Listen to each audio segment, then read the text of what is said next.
Everyone, welcome to the session of Arhan Padhaku. Class 10th का term 1 आपका हो चुका है।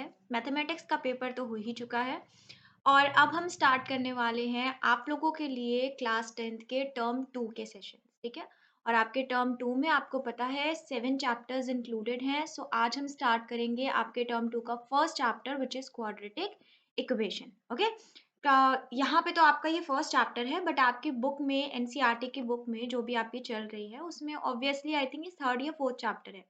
ओके, एग्जैक्टली मुझे नहीं पता है, वो आप देख लेना, but according to the term 2 revised curriculum this is the first chapter and today we are going to have a session based on this. Okay, और आई होप आप सबने बुक्स परचेज कर ली होंगी। अगर नहीं परचेज की हैं तो आपको पता होगा, let me show you, this is the Arihant term 2 book. Okay, और मैं जो सेशंस लूंगी बच्चों वो इसी बुक पे बेस्ड आपके जितने भी चैप्टर्स हैं, जो 7 चैप्टर्स में जितने भी सब्जेक्टिव क्वेश्चन है, बिकॉज यू नो कि अब आपका सब्जेक्टिव पेपर होने वाला है। ठीक है, टर्म 2 जो होगा वो सब्जेक्टिव होगा, टर्म 1 तो आपका मल्टीपल चॉइस बेस्ड था।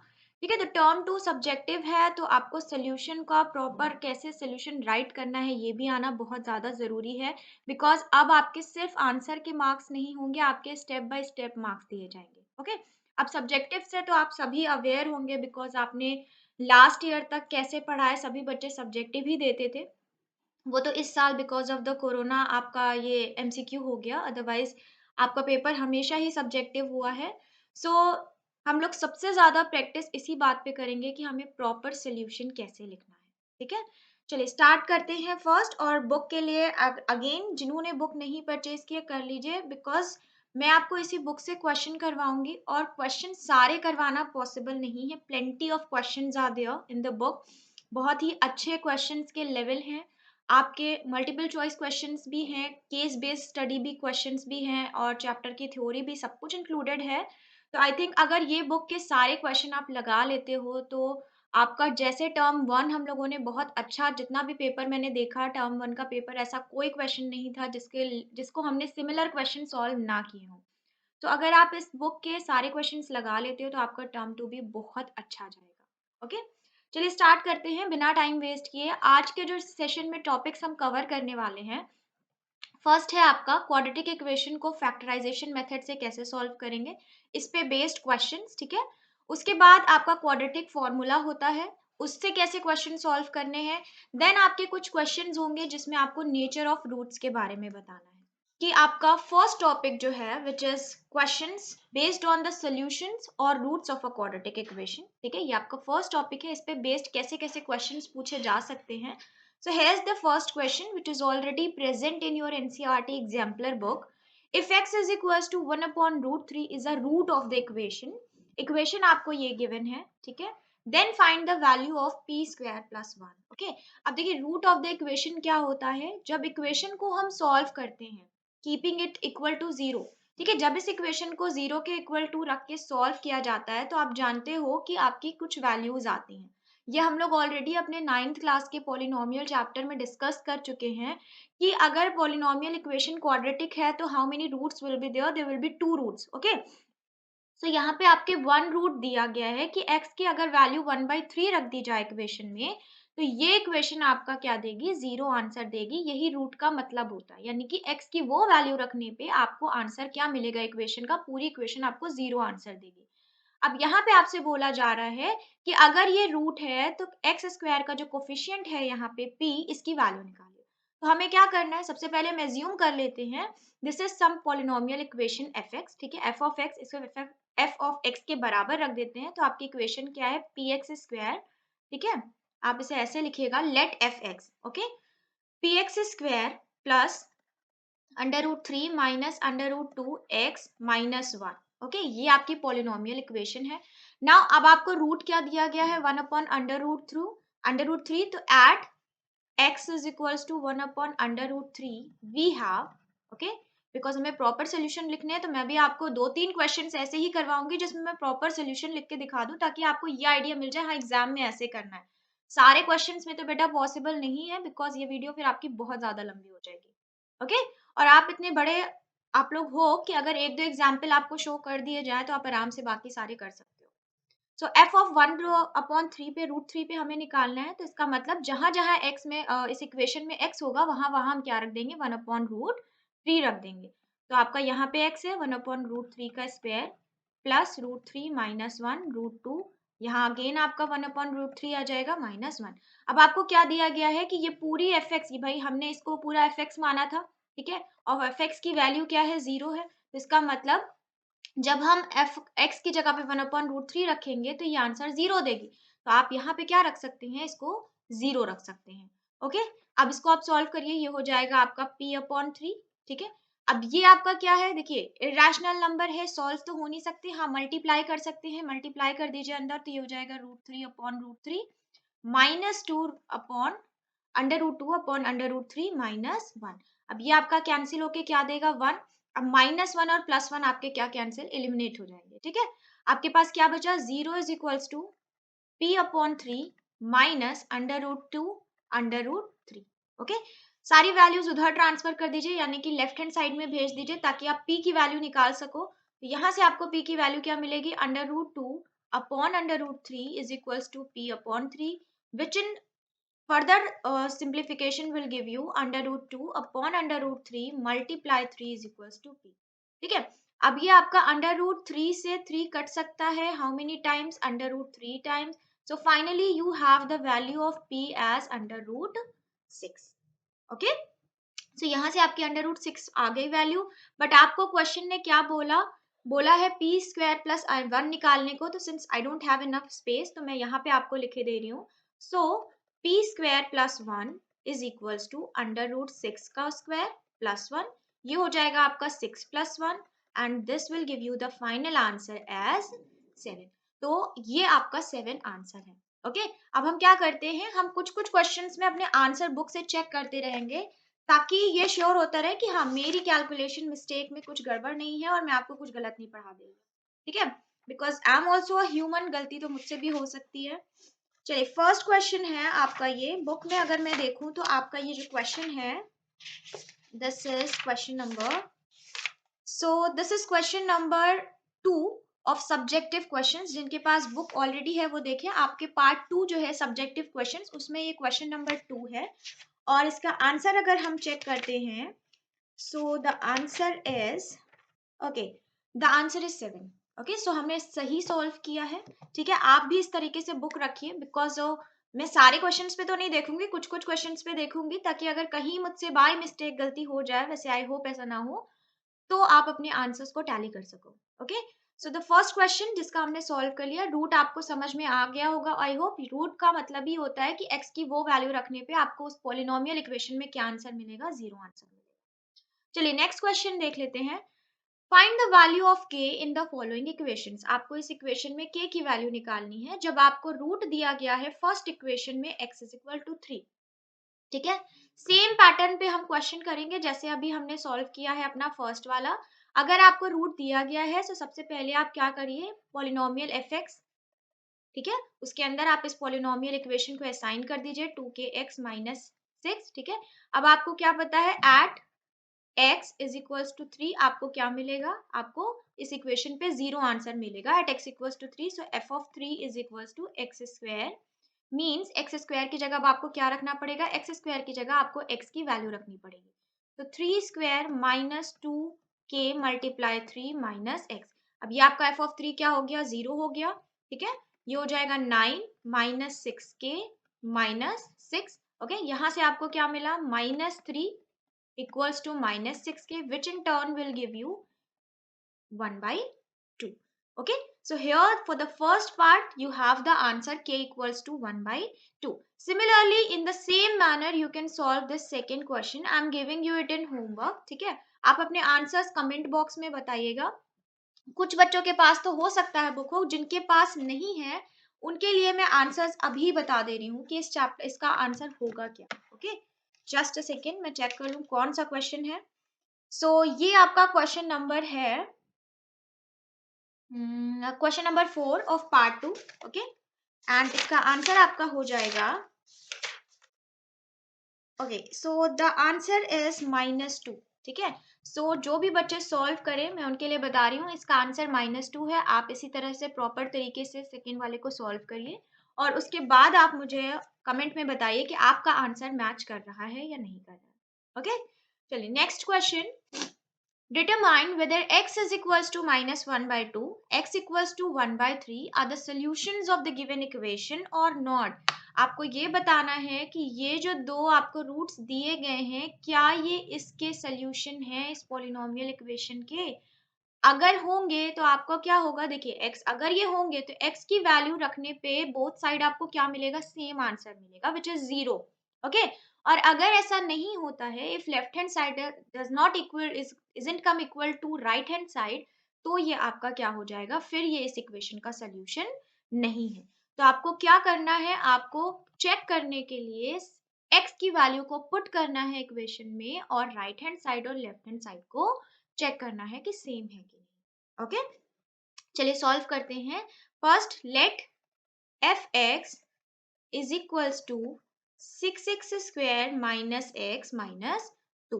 ओके, सबसे पहले हम क्या चेक करेंगे, हम फर्स्ट पार्ट को चेक करते हैं। At x equals to -2 we have f of -1/2 equals to 6। अब आप x की जगह पे क्या रख दीजिए, वैल्यू रख दीजिए, माइनस ये भी आपका हो जाएगा -1/2 एंड -2। अब ये क्या हो गया, 0, बिकॉज आपके इक्वेशन ने पहले ही बता रखा है कि इस पे 0 आंसर आना चाहिए। सो 0। आप इधर सॉल्व करिए, क्या हो जाएगा, 6 मल्टीप्लाई 1/4, ये आपका हो जाएगा 1/2 माइनस 2। ठीक है, अब हम क्या करते हैं, सिर्फ राइट हैंड साइड को सॉल्व करते हैं। ये आपका डिविजिबल है तो इसको डिवाइड कर लीजिए। ये आपको क्या मिला, 4/2 -2, here you have 2 - 2 which is equals to 0। अब आप क्या देख रहे हो, आपका left hand side right hand side के बराबर है। सिंस आप क्या लिखेंगे, since left hand side is equals to right hand side, therefore x equals to -1/2 is a solution of fx। Okay, पूरी पॉलिनोमियल इक्वेशन लिखने से बेटर है कि आप क्या लिख दो, सिर्फ f x equals to -1/2 is a solution of this fx equation. ठीक है, अब इसी तरीके से हम क्या करेंगे, x इक्वल्स टू 1/3 के लिए भी चेक कर सकते हैं। ठीक है, तो मैं प्रॉपर सोल्यूशन नहीं लिख रही हूँ, बस आपको चेक करके बता देती हूँ। इसी तरीके से सेम मैनर में आपको 1/3 के लिए भी करना होगा। ठीक है, तो चलिए एक बार रख के देख लेते हैं। 6x square minus x minus 2। ठीक है, यहाँ पे आपको क्या रखना है, 1/3 रखना है, -1/3 -2। ये आपका क्या हो जाएगा, 6 मल्टीप्लाई 1/9 -1/3 -2, 3 2 ज़ा 6, 3 3 ज़ा 9। ओके, यहाँ आपको क्या मिला, यहाँ आपको मिलेगा 1/3 -2। अब आप देख रहे हो this is not equals to 0। अगर ये 0 के इक्वल नहीं है, इसका मतलब x equals to 1/3 is not the solution of fx। ठीक है, बिकॉज इस पे left hand side right hand side के बराबर नहीं आ रहा है, तो आप क्या लिखोगे, this is not the solution of fx। Okay, चलिए नेक्स्ट क्वेश्चन देखते हैं। Fourth, find the numerical difference of the roots of the equation. आपको क्या करना है, इस पर्टिकुलर पॉलिनोमियल इक्वेशन के रूट्स को फाइंड आउट करना है, यानी कि x की वैल्यू, x की जो दो वैल्यूज आएंगी उसको फाइंड आउट करना है और उनका डिफरेंस निकालना है। ओके, तो अब ये आपके ऊपर डिपेंड करता है कि how you find the roots. ठीक है, बिकॉज आपने स्प्लिटिंग मेथड ऑलरेडी पढ़ रखा हुआ है कि हम स्प्लिट मेथड इस्तेमाल करके फैक्टर्स निकाल सकते हैं। ओके, चलिए वही मेथड इस्तेमाल करते हैं जो हमारा बेसिक हम पढ़ चुके हैं पहले से। आपकी इक्वेशन है x square minus 7x minus 18 equals to 0। अब आपको क्या करना होता है, आपको ऐसे दो पेयर्स बनाने हैं जिसमें आपका 18 आए मल्टीप्लाई करने पे और ऐड और सब्ट्रैक्ट करने पे क्या आ जाए, 7 आ जाए। तो इसके लिए आप रफ में क्या करेंगे, अब देखिए आपका क्वेश्चन 2015 के बोर्ड एग्जाम्स में ऑलरेडी आया हुआ है। ओके, सो हम यहाँ पे क्या निकाल लेते हैं स्टूडेंट्स, हम यहाँ पे निकाल लेते हैं 18 के फैक्टर्स। ओके, सो ये आपका 2 से डिविजिबल है, 9 आ जाएगा। देन ये आपका 3 से डिविजिबल है, again this is divisible by 3। अब आपको इन्हीं में से कुछ ऐसे पेयर्स बनाने होते हैं ताकि आपका 7 आ जाए यहाँ पे। सो देखिए एज आई कैन सी 9 और 2 का बन सकता है, 9 2 ज़ा 18 होता है और 9 और 2 आपको सब्ट्रैक्ट करने पे क्या मिल जाता है, 7 मिल जाता है। तो यहाँ पे आप क्या लिखेंगे, x square minus 9x plus 2x minus 18 equals to 0। ठीक है, आई होप मुझे आपको यहाँ ये समझाने की जरूरत नहीं है कि मैंने माइनस इसके साथ क्यों लिया, इसके साथ क्यों नहीं लिया। ठीक है, बिकॉज आपको पता है यहाँ माइनस का साइन है, बड़े के साथ माइनस होगा तभी यहाँ माइनस का साइन आ रहा है। ठीक है, इसी को हम और फर्दर सॉल्व कर लेते हैं। हमें क्या मिल जाएगा, x आप कॉमन ले लीजिए तो x माइनस 9, दूसरे वाले में आप 2 कॉमन ले लीजिए तो आपको क्या मिलेगा, x माइनस 9। ठीक है, अब आपको x माइनस 9 कॉमन मिल गया है, आप इसे कॉमन ले लीजिए तो x माइनस 9, दूसरा फैक्टर आपको क्या मिला, x plus 2 equals to 0।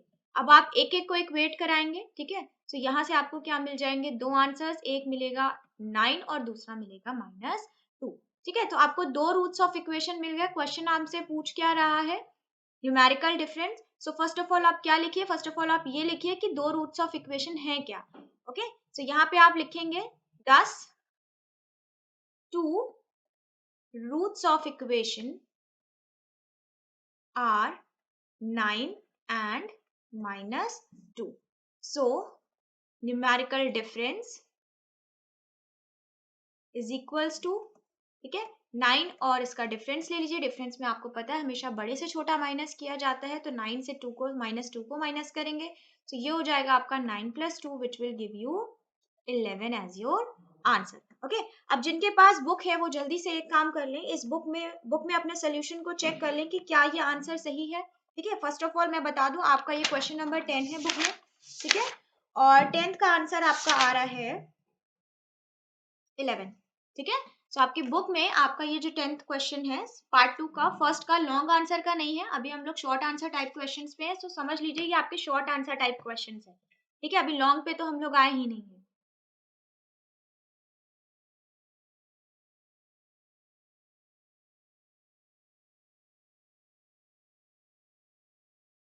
If x is equals to 2 and x equals to root 3, sorry, not root 3, 3 are the roots of the equation this, then find the values of a and b. Question कह रहा है कि मान लीजिए x equal to 2 इसका root है और x equal to 3 दोनों इसके रूट हैं, तो a और b की वैल्यू क्या होगी। सो आप देख सकते हो जब हम x इक्वल टू 2 रखेंगे तो यहाँ पे हमें एक इक्वेशन मिलेगी जिसे हम कंसीडर कर लेंगे equation number 1। Similarly x equal to 3 रखने पे आपको दूसरी इक्वेशन मिलेगी जिसे आप कंसीडर कर लेंगे इक्वेशन नंबर 2। ठीक है, and then you can solve the two equations simultaneously either by elimination method or by substitution method, because cross multiplication तो आपके करंट रिवाइज करिकुलम में है ही नहीं। तो आपको दो मेथड्स अवेलेबल हैं, या तो आप एलिमिनेशन से सॉल्व कर लेना या आप सब्सटीट्यूशन से। ठीक है, तो अब बिकॉज स्पेस इनफ नहीं है, so what I will do, मैं आपको जस्ट डायरेक्ट सोल्यूशन का प्रोसीजर समझा रही हूँ। स्टेटमेंट तो आप लिख लेंगे। ठीक है, स्टेटमेंट आप इस क्वेश्चन में अपनी तरफ से लिख लीजिएगा और प्रैक्टिस भी करिएगा स्टेटमेंट लिखने की, बिकॉज स्टेटमेंट भी मैटर करता है। आपका एग्जाम सब्जेक्टिव है तो हर चीज के मार्क्स काउंट होंगे।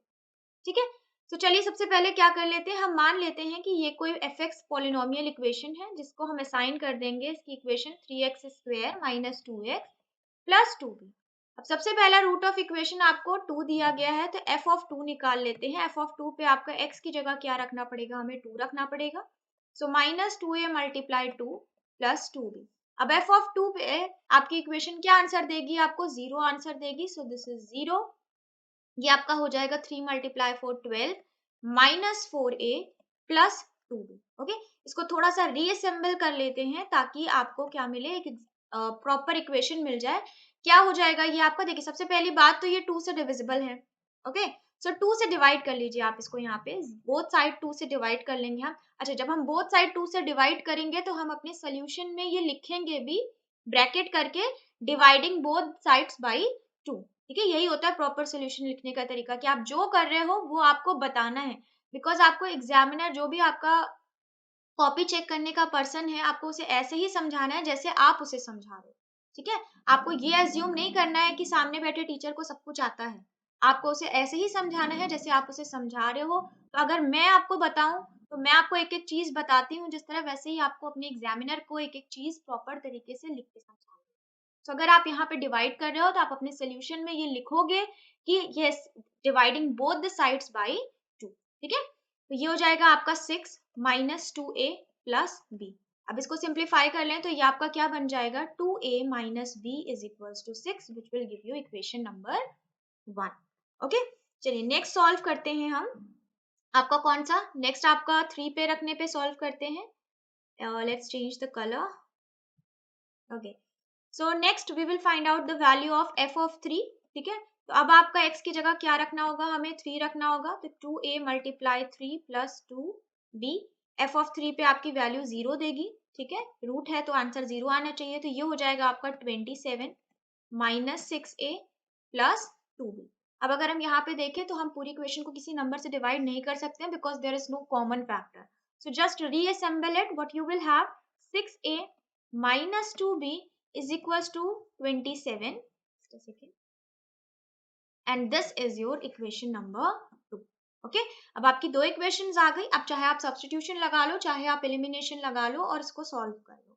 मैं यहाँ पे क्या लगाने जा रही हूँ, मैं यहाँ पे सब्स्टिट्यूशन लगाने जा रही हूँ because as I can see आप एलिमिनेशन भी लगा सकते हो, नो प्रॉब्लम। यहाँ पे सब्स्टिट्यूशन लगा के आप b की वैल्यू निकाल लेंगे, ठीक है। From this equation I am going to take the value of b and put it in equation number second, ठीक है। तो अब इसको प्रॉपर सोल्यूशन क्या करते हैं, नीचे लिखते हैं from, again let's change the colour ताकि आपको सारा चीज विजिबल रहे। Okay, from equation first we have what, b is equals to 2a minus 6। okay, let's consider it as equation third। now putting the value of third in equation where, in equation second. अब हम इस equation third की value को second में put करने जा रहे हैं। सो लेट्स सी हियर क्या होगा जब हम ऐसा करेंगे, तो हमें आपको मिलेगा 6a माइनस 2b की जगह आप क्या रख देंगे, 2a minus 6 is equals to 27। This will give you 6a minus 4a plus 12 equals to 27।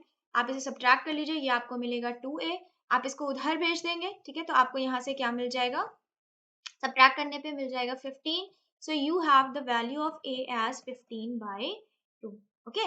Now when you have the value of a as 15 by 2, you can put this value of a in either of the two equation, that is in first or second, and you will get the value of b also. ठीक है, so हम क्या करते हैं, b की value यहाँ पे आपने b के लिए इक्वेशन निकाली, हम इसको थर्ड में पुट कर देते हैं, ठीक है। So now putting, okay, let's write here because there's no enough space. So इधर लिखते हैं now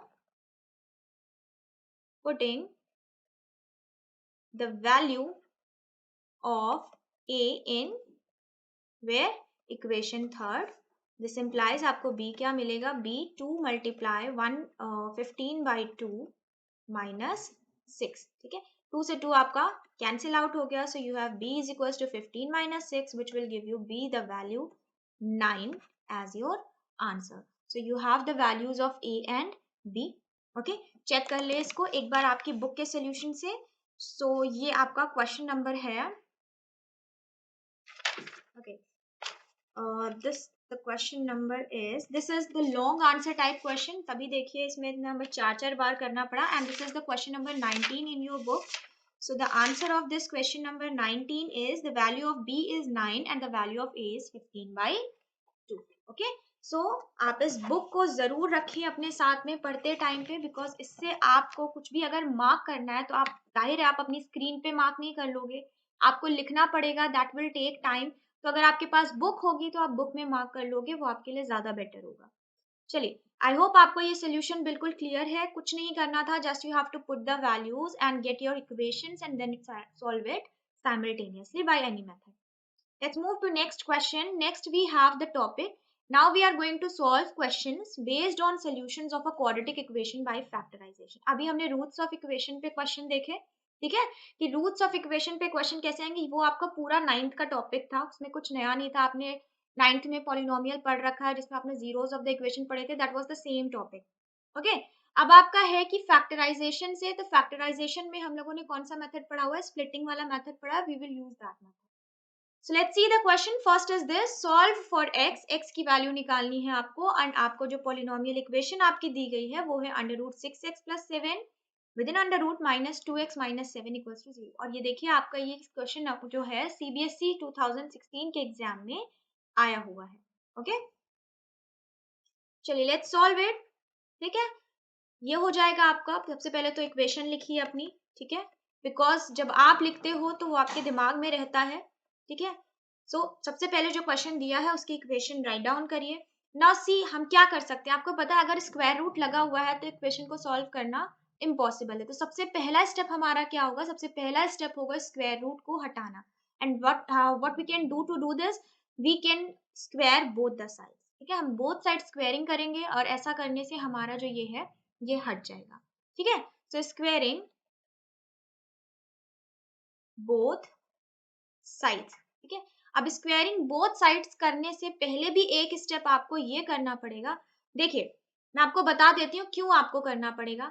अगर आप अंडर रूट 6x+7, ये बिकॉज एक ही स्क्वायर रूट के अंदर है, और बचा हुआ जो आपका ये पोर्शन है आप इस साइड लेके चले जाते हो, तो ये हो जाएगा 2x-7। ठीक, अब स्क्वायर रूट करना आपके लिए, स्क्वायरिंग करना सॉरी, बहुत आसान है। अगर आप ऐसा नहीं करोगे, यहीं पे स्क्वायर कर दोगे, ठीक है, just letting you know why to do this. अगर आप बोथ साइड स्क्वायरिंग यहीं पे कर दे तो ये तो जीरो हो जाएगा। यहाँ पे आपको क्या लगाना पड़ेगा, यहाँ पे आपको लगाना पड़ेगा a माइनस बी के होल स्क्वायर। ठीक, जब आप ये लगाओगे तो आपका इसका स्क्वायर होगा, इसका स्क्वायर होगा, प्लस आपको एक और टर्म होता है क्या, -2ab, और 2a में जब आप a लोगे तो आपको स्क्वायर रूट फिर से लेना पड़ेगा। और अगर स्क्वायर रूट फिर से आ जाएगा स्क्वायर करने के बावजूद भी, तो फिर तो हमारा क्वेश्चन को सॉल्व करने का, स्क्वायर करने का ही कोई फायदा नहीं हुआ। ठीक है, इसलिए आपको स्क्वायरिंग इस तरह नहीं करनी है। आपको स्क्वायरिंग करने से पहले एक स्टेप और करना है, क्या कि आप ये बी वाले पोर्शन को इस साइड भेज दो ताकि आपका स्क्वायर रूट दोबारा से ना आए। ओके, आई होप आपको ये चीज क्लियर होगी कि हमने ऐसा क्यों किया है। So let me erase this part.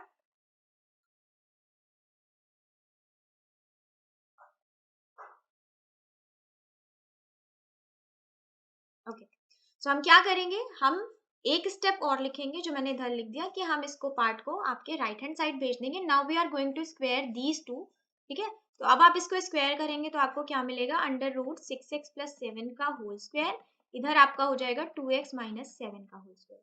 ठीक है, अब इसका स्क्वायर रूट क्या हो जाएगा, हट जाएगा, बिकॉज स्क्वायर रूट स्क्वायर को कैंसिल कर देता है। इधर आपकी a माइनस बी के होल स्क्वायर की आइडेंटिटी लग जाएगी।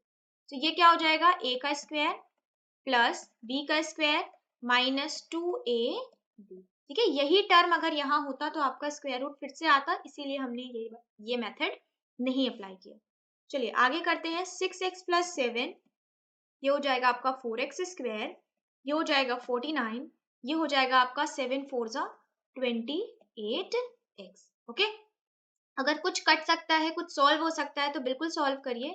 हम क्या करेंगे, हम करते हैं इन सब वैल्यूज को उधर भेज देते हैं।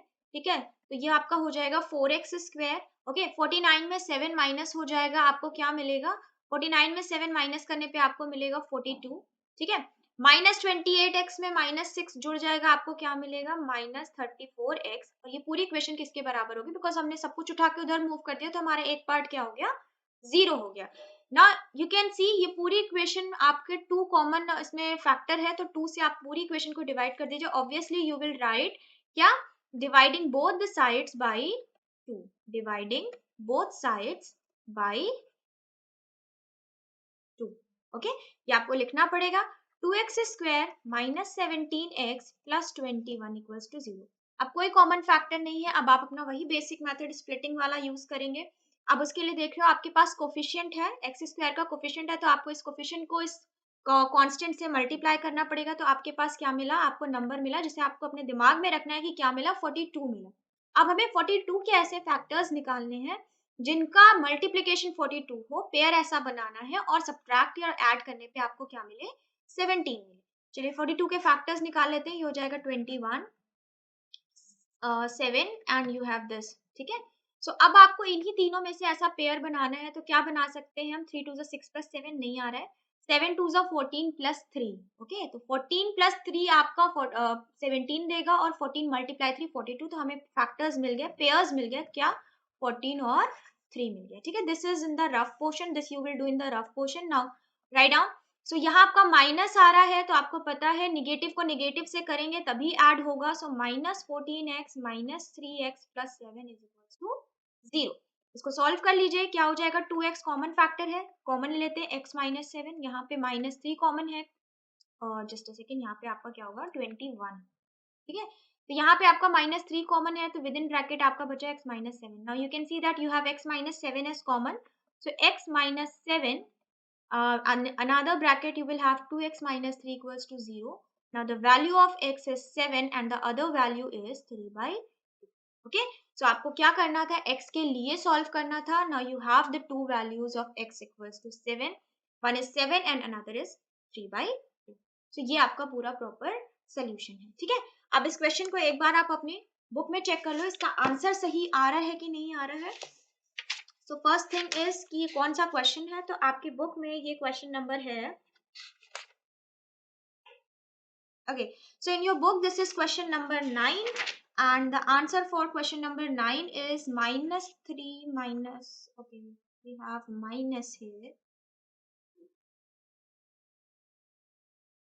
No, स्टूडेंट्स आप अपनी बुक में देखिए, जिनके पास बुक है यहाँ पे इन्होंने -17 की जगह प्लस ले लिया है और प्लस नहीं होगा तो ये मिसप्रिंटिंग है बुक में. ठीक है, बुक में जिनके पास है उसे सही कर लीजिए. आपका -17 हो है तो यहाँ पे आपका ऑब्वियस है कि माइनस ही होगा, और जब माइनस होगा तो आपके फैक्टर्स पॉजिटिव आने हैं. ठीक है, तो यहाँ पे आपका आंसर गलत आ रहा है, आप बुक में इसको सही कर लीजिए. ठीक, नेक्स्ट है आपका question number 7. Sum of the areas of the two squares is 452 metre square. If the difference of their perimeters is 8 meter, find the sides of the two square. Now again this question has just came last year in 2020. Okay, ये आपका basic का question था. That means basic में तो हम लोग यही मानते हैं कि क्वेश्चन इजी आते हैं, तो obviously this is an easy question. बस आपको स्टेटमेंट समझने की जरूरत है. क्वेश्चन ने बोला है कि जो दो स्क्वायर्स हैं उनका एरिया का सम करने पर 452 मीटर आता है. ठीक है, सो उसके बाद क्या दिया है कि उनके पेरीमीटर का डिफरेंस करने पर आपका क्या आता है, 8 मीटर आता है. So find the sides of the two square. ठीक, तो सबसे पहले आपको क्या लिखना पड़ेगा, you have to assume let the two squares are of side. उनकी साइड क्या है, let the two squares are of side A and B. ठीक है, अगर A उनकी साइड, एक की साइड A है दूसरे की साइड B है, तो एरिया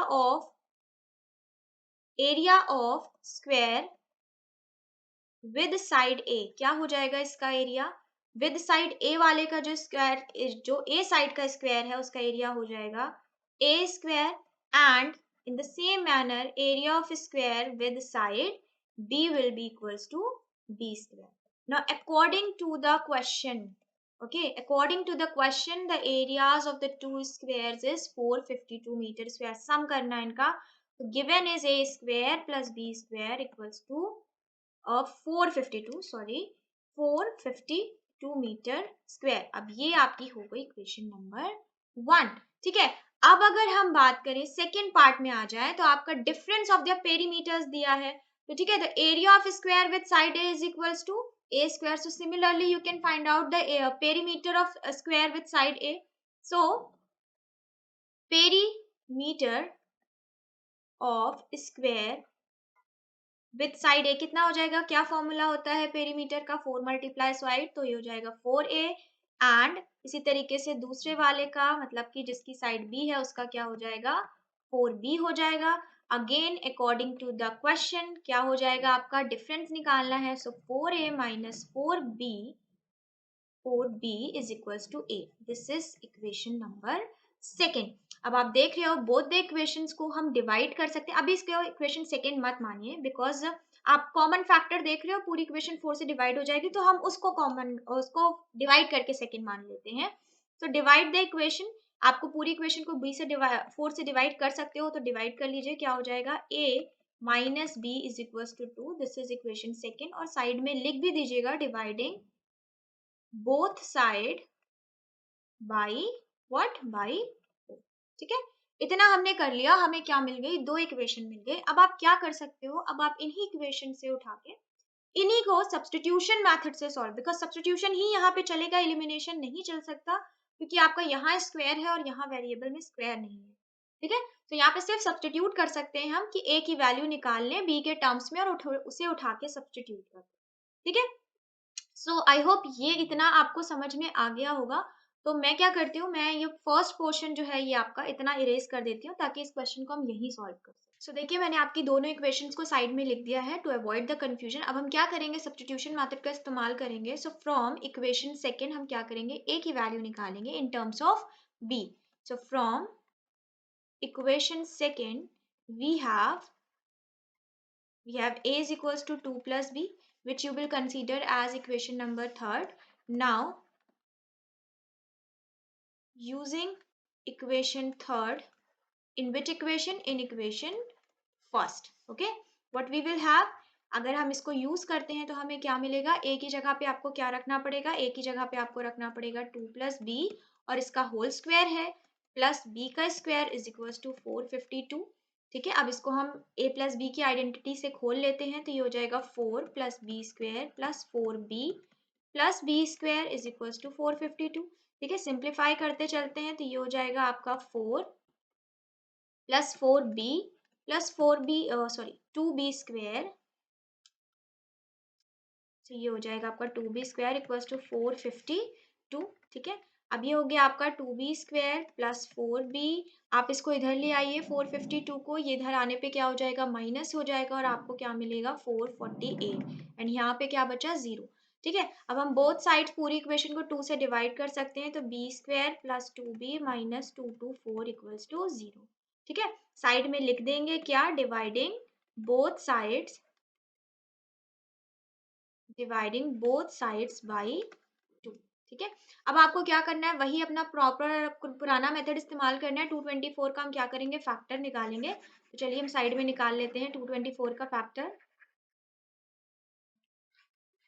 224 का फैक्टर सबसे पहले तो ये 2 से डिवाइड हो जाएगा, सो you have 112. Again it is divisible by 2, so you have 56. Again divisible 28. Okay, now again 14 times, again 7 times and last you have 7. अब आपको इन्हीं में से फैक्टर्स बनाने हैं और आपका क्या आना चाहिए? बीच में प्लस माइनस करने पे 2 आना चाहिए. चलिए बनाते हैं. तो ये हो जाएगा 2 इंटू 2 4 4 4 16, 16 माइनस 14 आपका क्या बन जाएगा? 2. तो 16 और 14 हमें मिल गए दो पेयर्स. ठीक है, यहाँ पे पुट कर दीजिए b square plus 16b minus 14b minus 2 two 4 equals to 0. ओके, यहाँ b कॉमन है तो b प्लस 16 हो जाएगा. यहाँ पे 14 कॉमन है तो भी आपका b प्लस 16 हो जाएगा. Now you have b plus 16 and the next number is b minus 14 equals to 0. ठीक है, तो यहाँ से आपको b की दो वैल्यू मिल गई. क्या मिल गई? सबसे पहला आपको मिल गया b की वैल्यू -16, दूसरी 14. अब आप देखिए क्या साइड्स कभी भी नेगेटिव आ सकती हैं? Because we are talking about the sides of a square and it can not be negative, so we will not consider this value of b. we will consider only 14 as the value of b. means there was a square b, there was a square जिसकी side b थी तो उसकी side क्या आ गई? 14 centimetre. Okay, अब आप इसी को यूज कर सकते हो किसी भी इक्वेशन में, चाहे हम थर्ड में कर सकते हैं. सो यूजिंग, ओके इसको इरेज करके इसको प्रॉपरली लिख लेते हैं. आपकी b की क्या वैल्यू आई? We have b is equals to 14. ठीक है, using this, using value of b in which equation? In equation third. Okay, so you will have, this implies a is equals to 2 plus b means 2 plus 14. so ये आपका आ गया 16. okay, so final answer आप क्या लिख सकते हो? आपको दोनों स्क्वायर्स की साइड निकालनी थी तो जो final answer, the sides of to squares, the sides of two squares are 14 centimeter and 16 centimeter.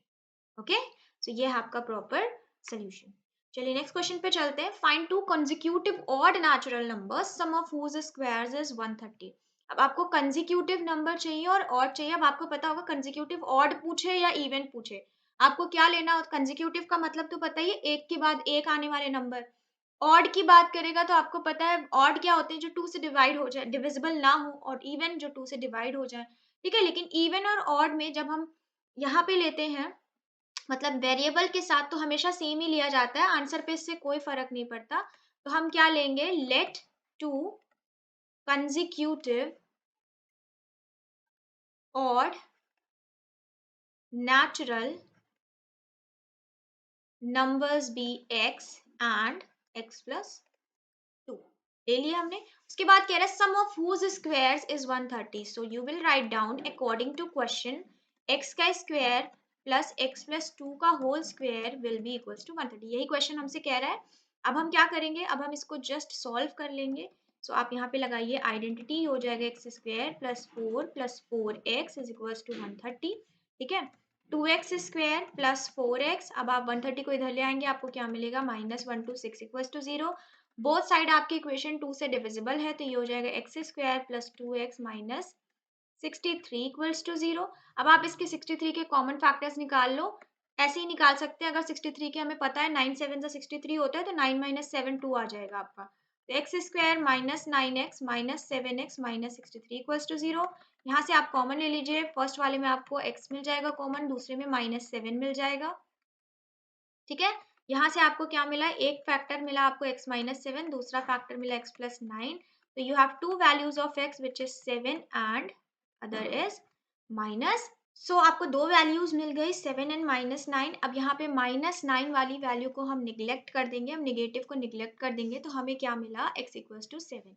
So if x is equals to 7, then x plus 2 क्या हो जाएगा आपका, x प्लस 2 हो जाएगा आपका 7 प्लस 2 मीन्स 9। सो आप फाइनल आंसर क्या लिखेंगे, the two consecutive, okay, consecutive odd natural numbers are what, 7 and 9।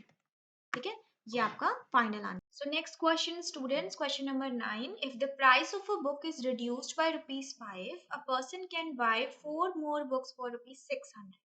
Find the original price of the books, and you can see this question has came in CBSE 2020 exam. Okay, so question ने क्या पूछा, question ने बोला कि अगर book की price को ₹5 घटा दिया जाता है तो 4 बुक्स और खरीद सकते हैं। तो ओरिजिनल प्राइस क्या है बुक की, ठीक है। तो सबसे पहले आप मान लीजिए कि ओरिजिनल प्राइस क्या है बुक की, x रुपीज है, ठीक है। सो हम क्या करेंगे, let the original price of a book is how many rupees, x rupees, ठीक है।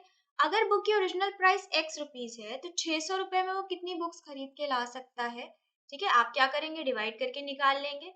सो इन 600 rupees number of books that can be purchased, 600 रुपए में जितनी बुक्स परचेज करी जा सकती हैं वो कितनी हो जाएंगी, इज इक्वल्स टू 600 बाई, इतनी नंबर ऑफ बुक्स परचेज करी जा सकती हैं।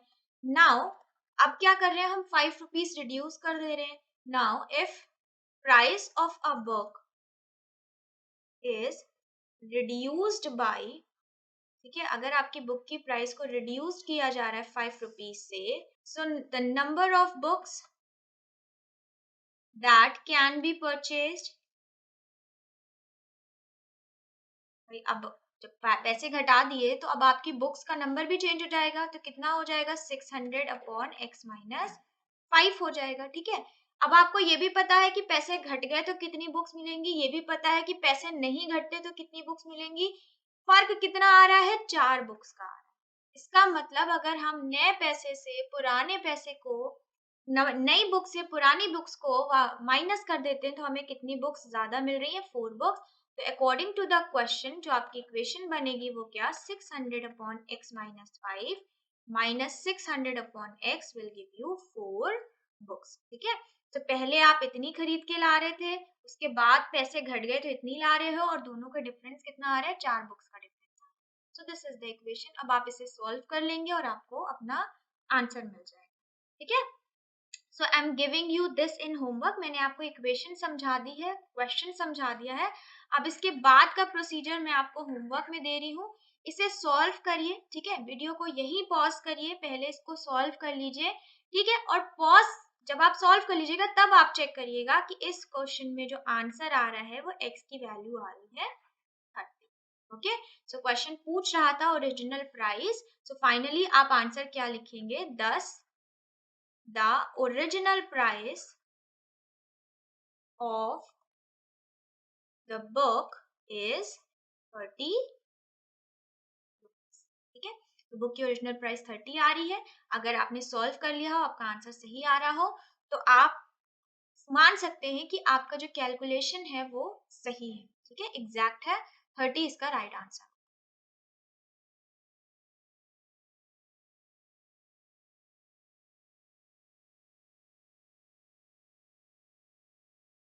Let's see this question. John and Janvi together have 45 marbles. Both of them lost 5 marbles each and the product of the number of marbles they now have is 124. Find out how many marbles they had to start with. Okay? Question आपसे क्या कह रहा है? Question आपको ये बोल रहा है कि जॉन एंड जानवी के पास मिला के 45 मार्बल्स थे. तो आप क्या करोगे? आप एज्यूम कर लो कि जॉन के पास x मार्बल्स थे. तो अगर दोनों के पास 45 मार्बल्स थे तो जानवी के पास फिर कितने मार्बल्स बचेंगे बच्चे? जानवी के पास बचेंगे 45 माइनस x मार्बल्स. ठीक है. सपोज आपके पास 9 मार्बल्स हैं और जानवी के पास कितने बचेंगे? अगर टोटल 45 है तो 45 से 9 माइनस कर देंगे. Same concept we will use here. ठीक है कि जॉन के पास हमने मान लिया x तो जानवी के पास बचे 45 माइनस x. आगे क्वेश्चन क्या बोल रहा है कि दोनों ने 5 मार्बल्स लॉस्ट कर दिए. तो जब दोनों ने 5 मार्बल्स लॉस्ट कर दिए तो जॉन के पास अब मार्बल्स कितने बचे? x minus 5. और जानवी के पास कितने बचे? जानवी के में भी 5 माइनस हो जाएंगे तो 45 माइनस x माइनस 5 यानी कि जानवी के पास बचे 40 माइनस x मार्बल्स. ठीक है. ये हो गया. आगे क्वेश्चन क्या बोल रहा है? अकॉर्डिंग टू द क्वेश्चन दोनों के अब बचे हुए मार्बल्स के जो प्रोडक्ट है वो 124 के बराबर है. So I'm not writing the statements. You can write by your own. ठीक है. Already I have shown you various examples how to write the statements properly. So here आप statements अपने आप से लिखते हैं ना. According to question what we have now that the product of the left marbles that John and Janvi have is 124. ठीक है. अब हम इसको सॉल्व कर लेंगे. बस इसको खोल लीजिए, ब्रैकेट ओपन करिए. आपको क्या मिलेगा? 40x minus x square minus 200 plus 5x is equals to 124. Okay. अब इसको सॉल्व कर लेते हैं. सारी वैल्यूज उठा के लेफ्ट साइड राइट साइड कर दीजिए ताकि पॉजिटिव हो जाए आपका एक्स स्क्वायर. तो ये हो जाएगा एक्स स्क्वायर 40 प्लस 45 हो जाएगा माइनस 45x माइनस 200 उधर जाके क्या हो जाएगा? प्लस 324. ओके. क्या हो जाएगा? 324 इक्वल्स टू 0. अब आपको क्या करना है? अब आपको 324 के फैक्टर्स निकाल लेने हैं. सो ये हो जाएगा 162. Okay. Again you have 81. Now next you have 327, 393 and last 3. अब आपको इन्हीं में से क्या बनाना है? ऐसे पेयर्स बनाने हैं कि आपको 45 मिल जाए ऐड या सब्ट्रैक्ट करने पे. चलिए बना के देखते हैं पेयर्स क्या होते हैं. तो 2 2 जा 4, 4 3 जा 12. ठीक है. और 12 में 27 ऐड कर दीजिए. क्या आएगा? नहीं आएगा 45. We have to try next. So आपका क्या हो जाएगा? नेक्स्ट अगर हम कर लेते हैं नेक्स्ट आप कर लीजिए 3 2 जा 6, 6 3 जा 18. ठीक है. एक हमने ले लिया 18 और दूसरा हमने ले लिया अगेन 18. 18 जा 324 होता है बट 45 नहीं आएगा आपका. अगेन ट्राई करिए. ये आपका हो जाएगा 3 3 जा 9, 3 जा 27, 2 जा 54. 54 में आपने 6 माइनस कर दिया. आपको कितना बचा? 3 2 जा 6. ओके. और आपने ले लिया 27 2 जा 54. 54 माइनस 6 आपको मिला 49.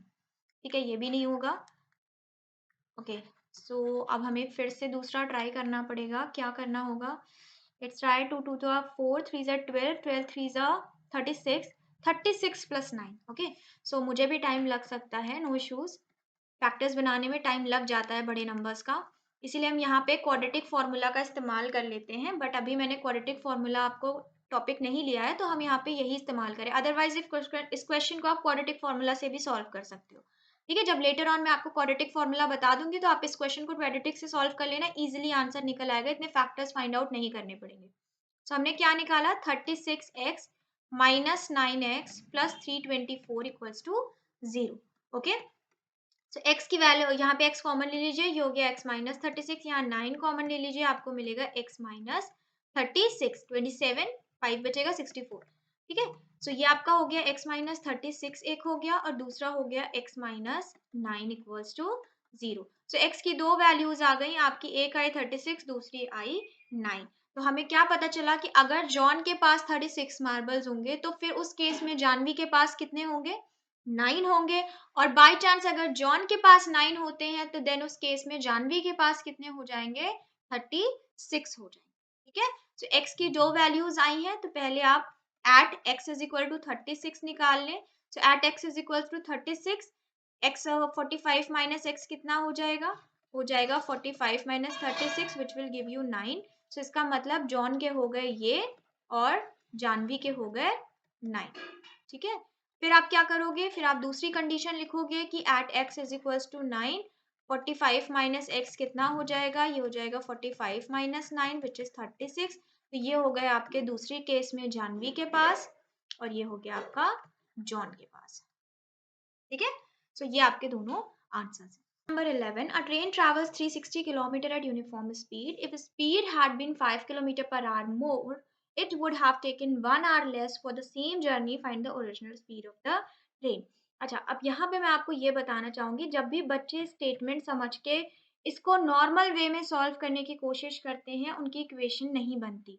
ठीक है, मैं यहाँ पे आपको एक ट्रिक बताना चाहती हूँ कैसे इक्वेशन बनाइए। देखिए, आपको क्वेश्चन क्या मिला, स्पीड का मिला ना। स्पीड का फॉर्मूला आप जानते हो क्या होता है, डिस्टेंस अपॉन टाइम होता है। ठीक, अब आप यहाँ पे देखो कौन सी ऐसी चीज है जिसके घटने बढ़ने का बात करी जा रही है। जैसे क्वेश्चन कह रहा है, अगर हम इतनी स्पीड बढ़ा लेते जो हमें टाइम लगता वो 1 घंटा कम लगता। तो यहाँ पे डिफरेंस किस चीज का दिया है, यहाँ पे डिफरेंस टाइम का दिया है। कोई ऐसा क्वेश्चन होगा जहाँ पे डिफरेंस डिस्टेंस का दिया होगा, कहीं पे ऐसा क्वेश्चन होगा जहाँ पे डिफरेंस स्पीड का दिया होगा। सो जिस चीज का डिफरेंस क्वेश्चन में दिया है उसी के उसमें रिस्पेक्टिव में आपको इक्वेशन बनानी है। जैसे यहाँ पे टाइम के लिए दिया गया है, तो आप क्या करो, इस फॉर्मूले को टाइम में कन्वर्ट कर लो। तो टाइम के लिए क्या हो जाएगा फॉर्मूला, डिस्टेंस अपॉन स्पीड। अब आपने ये कर लिया ना, आपका क्वेश्चन की इक्वेशन कभी गलत नहीं बनेगी। बस आपको क्या करना है, आपको इसी को ध्यान में रखना है। ठीक है, कि डी क्या रखेंगे, डी हमेशा ऊपर आना है और स्पीड नीचे आनी है।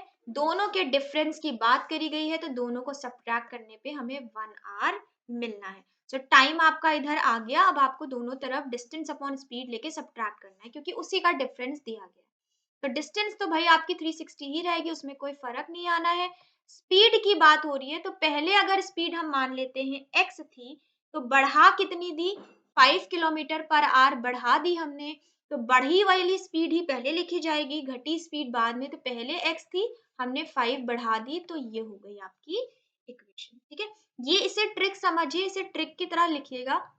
बाकी पेपर आपका सब्जेक्टिव है, तो ऊपर आपको बहुत सारी चीजें लिखनी है, लेकिन पहले अपनी ट्रिक से इस इक्वेशन को बना लेना, ताकि आपका क्वेश्चन गलत ना हो। ठीक है, अब आपको क्या लिखना है, सिर्फ इतना ही तो लिखना है, let the speed be x। ठीक है, so the increase speed be x is x plus 5 हो जाएगी। उसके बाद आप क्या लिख दोगे, अकॉर्डिंग टू द क्वेश्चन, फिर आप ये इक्वेशन लिख दोगे। बस इतना ही चीज करनी है। ठीक, अब अगर आपने इक्वेशन सही बना ली, तो आंसर तो फिर सही आना ही है। इसीलिए मैंने बताया, ट्रिक को याद रखिए। अगर मान लीजिए डिस्टेंस के केस में दिया जाता, मान लीजिए यहाँ पे डिस्टेंस दे दिया जाता कि अगर ट्रेन इस पे इतने स्पीड से इतने घंटे में कवर करती है और इतने घंटे में ये कवर करती है, तो इतने डिस्टेंस का डिफरेंस आ जाता है। ठीक, तो तब उस केस में आप इक्वेशन को डिस्टेंस के फॉर्मूले में कन्वर्ट कर लेते। ठीक है, यानी कि जो डिस्टेंस का डिफरेंस होता है, आप उसको इक्वल टू के नेक्स्ट साइड रखते हैं और स्पीड इनटू टाइम को डिफरेंस इधर लिखते हैं। ठीक है, अगर कोई क्वेश्चन ऐसा आएगा तो मैं जरूर आपको समझा दूंगी। ठीक है, बुक में तो आपका होगा, सारे क्वेश्चन तो मैंने यहाँ नहीं लिए हैं, बट मैंने आपको ट्रिक समझा दी कि इस तरीके से आपको अपना बनाना है। ठीक है, तो ट्रिक से आप पहले याद कर लेना, ताकि आपको वर्ड प्रॉब्लम में कुछ भी लिख लो, कुछ वो तो स्टेटमेंट तो लिख ही लोगे, वो कोई इतना बड़ा इश्यू नहीं है। मेन इश्यू होता है इक्वेशन बनाना, और इन सारे क्वेश्चन में बच्चे जनरली इक्वेशन ही गलत बनाते हैं। या तो उन्होंने एक्स को पहले लिख दिया होता है, बाद में एक्स प्लस 5 लिखा होता है, तो भी आंसर गलत आना है। ठीक है, तो प्रॉपरली हम क्या लिखेंगे, लेट द स्पीड, ओरिजिनल लिख लीजिए, original speed be x kilometre per hour. So increased speed कितनी हो जाएगी, increased speed is equals to क्या हो जाएगी, x plus 5 kilometre per hour. ठीक है, अब आप क्या लिखोगे, सिर्फ इतना लिखोगे, according to the question 360 upon बढ़ी हुई स्पीड, मतलब बढ़ा हुआ टाइम निकला भाई, स्पीड अपॉन डिस्टेंस किया तो क्या मिला, डिस्टेंस अपॉन स्पीड किया तो क्या मिला, टाइम मिला ना, तो ये बढ़ा हुआ टाइम है। ठीक है, फिर आपका पुराना टाइम, यानी कि इस डिस्टेंस और इस स्पीड पे ये पुराना टाइम, दोनों टाइम के बीच में डिफरेंस कितने का, 1 घंटे का, यही निकाल रहे हैं हम लोग। अब आप इसको सॉल्व कर लो। ठीक है, इसको सॉल्व करोगे, नीचे आपका एलसीएम आएगा x प्लस 5, यहाँ आपका क्या बचा 360x, यहाँ पे क्या आ जाएगा 360, फिर x प्लस 5 से मल्टीप्लाई करोगे तो x माइनस 360 मल्टीप्लाई 5 हो जाएगा। ओके, इधर आपका क्या है 1 है। अब इसको और थोड़ा सॉल्व कर लेते हैं, इधर सॉल्व कर ले, चेंज कर लेते हैं पेन, इधर सॉल्व कर लीजिए। ये आपका क्या हो जाएगा, देखो 360 से 360 आपका क्या हो गया, ये कैंसिल आउट हो गया। आपका क्या बचा ऊपर, मल्टीप्लाई कर लीजिए 0, 5 6 30, 5 3 15, 18 हो जाएगा, माइनस 1800। इधर आपका क्या बचा, एक्स स्क्वायर प्लस 5x। इसको उठा के उधर मूव करा देते हैं, तो x square plus 5x plus 1800। अब आपको क्या निकालना है, ऐसे फैक्टर्स निकालने हैं जिसको 5 भी आ जाए और आपका क्या हो जाए, ये 1800 भी प्रोडक्ट होने पे बन जाए, ठीक है। अब इसमें हम क्या करेंगे, वही जनरल मेथड जो आपका है, क्या करना होता है, 1800 के फैक्टर्स निकालो, ठीक है। चलो निकालते हैं, क्या हो जाएगा, ये हो जाएगा 900, then you have 450, then you have 225, then you have 545, ठीक है, ये आपका 45 से डिविजिबल, देन यू हैव 9, और इसको हम ले लेते हैं 3, और ये हो गया आपका 3। अब आपको यहाँ पे बनाने हैं क्या, फैक्टर्स बनाने हैं कि 5 आना चाहिए। चलिए बनाते हैं, 5 5 25, 25 3 75, ठीक है। बाकी आपका क्या हो जाएगा, नहीं बनेगा इस तरह, 5 3 15, 15 3 45, ऊपर चले जाते हैं तो ये हो जाएगा 8 5 40, तो 45 और 40 का फैक्टर बन रहा है आपका। So x square plus 45x minus 40x plus 1800 is equals to 0। यहाँ से आपके फैक्टर कॉमन ले लो, x हो जाएगा, यहाँ पे आपका हो जाएगा माइनस 40 कॉमन ले लो, तो x प्लस 45 आपको यहाँ मिल गया, ठीक है। यहाँ से आपको दो वैल्यूज मिल जाएंगी, x प्लस 45, दूसरा मिलेगा x माइनस 40 का फैक्टर। तो the value of x is equals to 45 minus का एंड पॉजिटिव का 40। अब स्पीड नेगेटिव तो नहीं लेंगे, तो हमारा आंसर क्या आ गया, 40 kilometre per our. Okay, so next we have students questions based on the solution of quadratic equation by quadratic formula। तो अब हम पढ़ने वाले हैं quadratic formula से कैसे सॉल्व किए जाते हैं quadratic equation, ठीक है। चलिए देखते हैं पहला क्वेश्चन इस पे based, which is question number 12, using the quadratic formula solve the quadratic equation. देखिए अब जहाँ पे आपको स्पेशली बोल दिया जाएगा ना कि क्वाड्रेटिक फॉर्मूला से ही सॉल्व करना है, वहां पे आप अपना स्प्लिटिंग वाला मेथड नहीं इस्तेमाल करते, और इस क्वेश्चन में तो बिल्कुल भी नहीं कर पाएंगे, बिकॉज आपका स्क्वायर रूट में बड़ा कंफ्यूजन हो जाता है। इसमें क्वाड्रेटिक फॉर्मूला ही सबसे बेस्ट मेथड है। अब मैं आपको बता दूं क्वाड्रेटिक फॉर्मूला होता क्या है, तो सबसे पहले क्वाड्रेटिक फॉर्मूला देख लीजिए, ये होता है आपका minus b plus minus under root b square minus 4ac upon 2a, okay.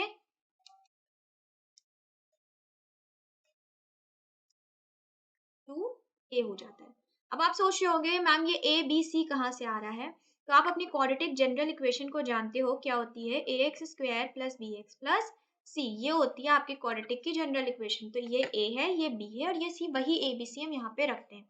तो जब आप इस इक्वेशन को कंपेयर कराओगे, ठीक है, तो सबसे पहले आपको क्या लिखना है, on comparing with ax square plus bx plus c equals to 0, we have what we have, we have a equals to what, under root 3, b is equals to 11, and c is equals to 6 under root 3, ठीक है, इतना कर लिया। now what we are going to use, now using quadratic formula, now using quadratic formula, ठीक है, हमें क्या मिल जाएगी, हमें मिल जाएगी x की वैल्यू, ठीक है। अब x की वैल्यू आप इस फॉर्मूले में लिख दीजिए, क्या होगा, minus 11 plus minus b square means 11 का square minus 4a means under root 3, c means 6 under root 3, ठीक है, अपॉन क्या हो जाएगा 2a which means under root 3। इसको सॉल्व कर लीजिए, ये हो जाएगा माइनस 11 प्लस माइनस, ठीक है, 11 का स्क्वायर 121, अंडर रूट थ्री मिलके क्या देंगे, 3 4 3 जा 12, 12 6 जा 72, ठीक है। सो ये हो गया 2 अंडर रूट 3। से फर्दर सॉल्व करते चलते हैं, माइनस 11 स्क्वायर रूट के अंदर अब आपका क्या बचा, 11 में से 2 गया 9, 11 में से 7 गया 49 अपॉन 2 अंडर रूट 3, माइनस 11, अब आपको पता है क्या मिला, आपको 7 मिल गया 2 अंडर रूट 3। अब आपको दोनों साइन के साथ निकालना पड़ेगा, एक बार आप प्लस कंसीडर करोगे अपॉन 2 अंडर रूट 3, और दूसरे में आप माइनस कंसीडर करोगे, ठीक है, अपॉन 2 अंडर रूट 3, ओके। सो जब प्लस कंसीडर किया तो आपका आंसर क्या आएगा, इधर ले लेते हैं, आपको जब प्लस कंसीडर किया तो आपका आंसर आया -4 अपॉन 2 अंडर रूट 3, ठीक है, जो आपका 2 से डिविजिबल है। आपको याद होना चाहिए अंडर रूट 3 कभी भी नीचे नहीं ले सकते, मतलब स्क्वायर रूट नीचे नहीं ले सकते, तो हम स्क्वायर रूट वाले नंबर से ऊपर नीचे क्या करते हैं, मल्टीप्लाई, ठीक। तो ये आपको क्या मिल गया, -2/3 एक ये मिला। दूसरा जो हमारा एंड वाला पोर्शन था, दूसरे में क्या आया, -18/2√3। आप देख रहे हो ये मल्टीप्लाई हो जाएगा। सेम केस हम यहाँ भी करेंगे, ऊपर नीचे √3 से मल्टीप्लाई। ठीक है, तो ये हो गया -6√3/3। 3 से ये डिविजिबल है तो आपको मिला -2√3। तो आपको कौन से दो आंसर्स मिलने वाले हैं इसमें, आपको एक मिला -2√3, दूसरा मिला -2/3 ठीक है, ये आपके दो हो गए। ठीक, अब आप यहाँ पे देख रहे हो ये एग्जैक्टली नंबर्स नहीं आ रहे, होल नंबर्स नहीं आ रहे हैं, तो इसीलिए जहाँ पे हम स्प्लिटिंग इस्तेमाल ही नहीं कर सकते, हम फैक्टर्स बना ही नहीं सकते, वहां पे किसका यूज होता है, quadratic formula. So the next question, students, 13. A piece of cloth cost rupees 200 if the piece was 5 meter longer and each meter of cloth cost rupees 2 less. ठीक है, क्वेश्चन कह रहा था कोई वो कपड़ा खरीद के लाया है और वो 200 रुपीज का खरीदा। अगर वो 5 मीटर और ज्यादा खरीद लेता तो उसको 2 रुपये सस्ता पड़ता हर मीटर पे। ठीक है, तो अब हर मीटर पे सस्ता पड़ेगा, इसके लिए हमें हर मीटर का पैसा पता होना चाहिए। ठीक, सबसे पहले आप क्या एज्यूम करेंगे, सबसे पहले आप ये एज्यूम करेंगे कि आप जो कपड़ा खरीद के लाए हैं वो है कितना। So let the cloth is x metre long. ठीक है, इतना मीटर लॉन्ग था। नाउ हम क्या करेंगे, 1 मीटर क्लॉथ की प्राइस निकालेंगे। Now 1 metre cloth is equal to कितना हो जाएगा, 200/x रुपीज का हो जाएगा। ठीक है, अगर आप 5 मीटर और ज्यादा खरीद के लाते हो तो कितना कपड़ा खरीद के लाए थे, तो आपका क्या हो जाएगा, x+5 हो जाएगा। Okay, so according to question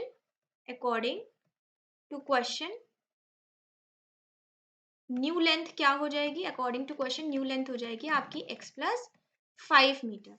so new cost क्या हो जाएगी ऑफ 1 मीटर क्लॉथ, कितनी हो जाएगी, क्या हो जाएगा, अब आप इसको 200 से डिवाइड कर लीजिए तो ये हो गई न्यू कॉस्ट। ठीक है भाई, पहले हम इतने का खरीद के ला रहे थे, अगर हम 5 मीटर ज्यादा खरीद के लाते तो हमको इतने रुपए के पड़ता। क्वेश्चन कह रहा है कि जब आप ऐसा करते हो तो आपको 2 रुपए सस्ता पड़ता है कपड़ा। ठीक है, यानी कि पहले वाली प्राइस ज्यादा थी, दूसरी वाली प्राइस आपकी कम है, और अगर आप दूसरी प्राइस पे सामान खरीद के ला रहे हो तो आपके 2 रुपए बच रहे हैं। तो इसका मतलब इक्वेशन क्या बन जाएगी, अकॉर्डिंग टू क्वेश्चन आपकी इक्वेशन क्या हो जाएगी कि पहले वाली प्राइस ज्यादा है तो उसको पहले लिखेंगे, दूसरी वाली प्राइस आपको कम है यानी कि सस्ता पड़ रहा है, मतलब कम पड़ रहा है पहले से, और ऐसा करने पे 2 रुपए बच रहे हैं। सो ये हो गई आपकी इक्वेशन। ओके, जब आप इसको सॉल्व करें, इसको आप कौन से मेथड से सॉल्व कर सकते हो, इसको आप फैक्टराइजेशन से भी सॉल्व कर सकते हो, और दूसरा इसको आप क्वाड्रेटिक फॉर्मूला वाले मेथड से भी सॉल्व कर सकते हो। ठीक, उन दोनों ही केस में आपका क्या आएगी, x की वैल्यूज आएंगी। ठीक है, और x की वैल्यूज क्या आएंगी वो मैं आपको बता देती हूँ, लेकिन आप इसे खुद से सॉल्व करिएगा। ठीक है, पहले आप खुद से सॉल्व करिए, देन आप x का वैल्यू का आंसर चेक करिए। Okay, so if I look at the book, ये आपकी बुक में 24 क्वेश्चन है सब्जेक्टिव पार्ट का, और x की आपकी दो वैल्यूज आ रही है विच इज 20 एंड -25। अब आप जाहिर है जानते हो -25 को निगलेक्ट कर दें, कपड़ा आप निगेटिव वैल्यू में तो खरीद के लाओगे नहीं। So the correct answer will be x equals to 20 metre. ना, जब हमने x इक्वल्स टू 20 मीटर निकाल लिया, ठीक है, हमने क्या निकाल लिया, फर्स्ट पार्ट निकाल लिया हमने। फिर क्वेश्चन कह रहा है ये बताओ ओरिजिनल रेट क्या था पर मीटर। तो ओरिजिनल तो आपका ये आपने लिखा ही हुआ है ना कितना था, तो आप क्या करेंगे, ओरिजिनल रेट निकालने के लिए 200 को 20 से डिवाइड कर देंगे। मीन्स कि आपको एक एक मीटर ओरिजिनली कितने रुपए का पड़ रहा था, 10 रुपीज का पड़ रहा था। ठीक है, तो जिन बच्चों ने सॉल्व किया आंसर सही आया हो, वेरी गुड, और जिनका गलत आया हो आप क्या करिए, फिर से सॉल्व करिए, बिकॉज आपको पता ही चल गया होगा कि आंसर 20 आना है। So the next question student, two water taps together can fill the tank in this hour. The tap with longer diameter takes 2 hours less than the tap with the smaller one to fill the tank separately. Find the time in which each tap can fill the tank separately. Question बोल रहा है बताइए कितने time में दोनों tap separately fill कर लेंगे tank को। ओके, देखिए क्वेश्चन कभी भी टाइम एंड वर्क का है, यहाँ पे क्या हो रहा है, काम और टाइम की बात करी जा रही है। टाइम एंड वर्क के क्वेश्चन में हमेशा याद रखिएगा, हमेशा आपको क्या करना होगा, आपको हमेशा टाइम की वैल्यू निकालनी होगी। मतलब कि एक जो टाइम है वो किस में दिया है, सबसे पहले बात यहाँ पे किस में दिया है, 1 घंटे की बात करी गई है। तो कोशिश करिए हमेशा पहले 1 घंटे का काम निकाल लीजिए, 1 घंटे में कितना काम हुआ। अगर टाइम साल में दिया तो 1 साल में कितना काम हुआ, दिन में दिया हो तो टाइम 1 दिन में कितना काम हुआ। तो पहले आप कोशिश ये करिए कि आप 1 घंटे की वैल्यू को कैलकुलेट करिए। ठीक। सो अगर हम मान लेते हैं कि लॉन्गर स्मॉलर डायमीटर वाला जो पाइप है, ठीक है, हम स्मॉलर डायमीटर के लिए क्या यूज कर लेंगे, वर्ड एस डी यूज कर लेंगे, ठीक है।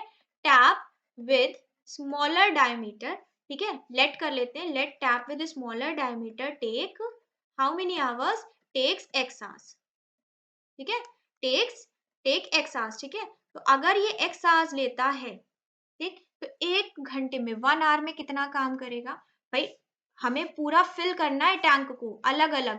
तो let tap with small diameter take x hours to fill the tank completely. ये लिख लेते हैं, ठीक है? To fill the complete tank. Okay?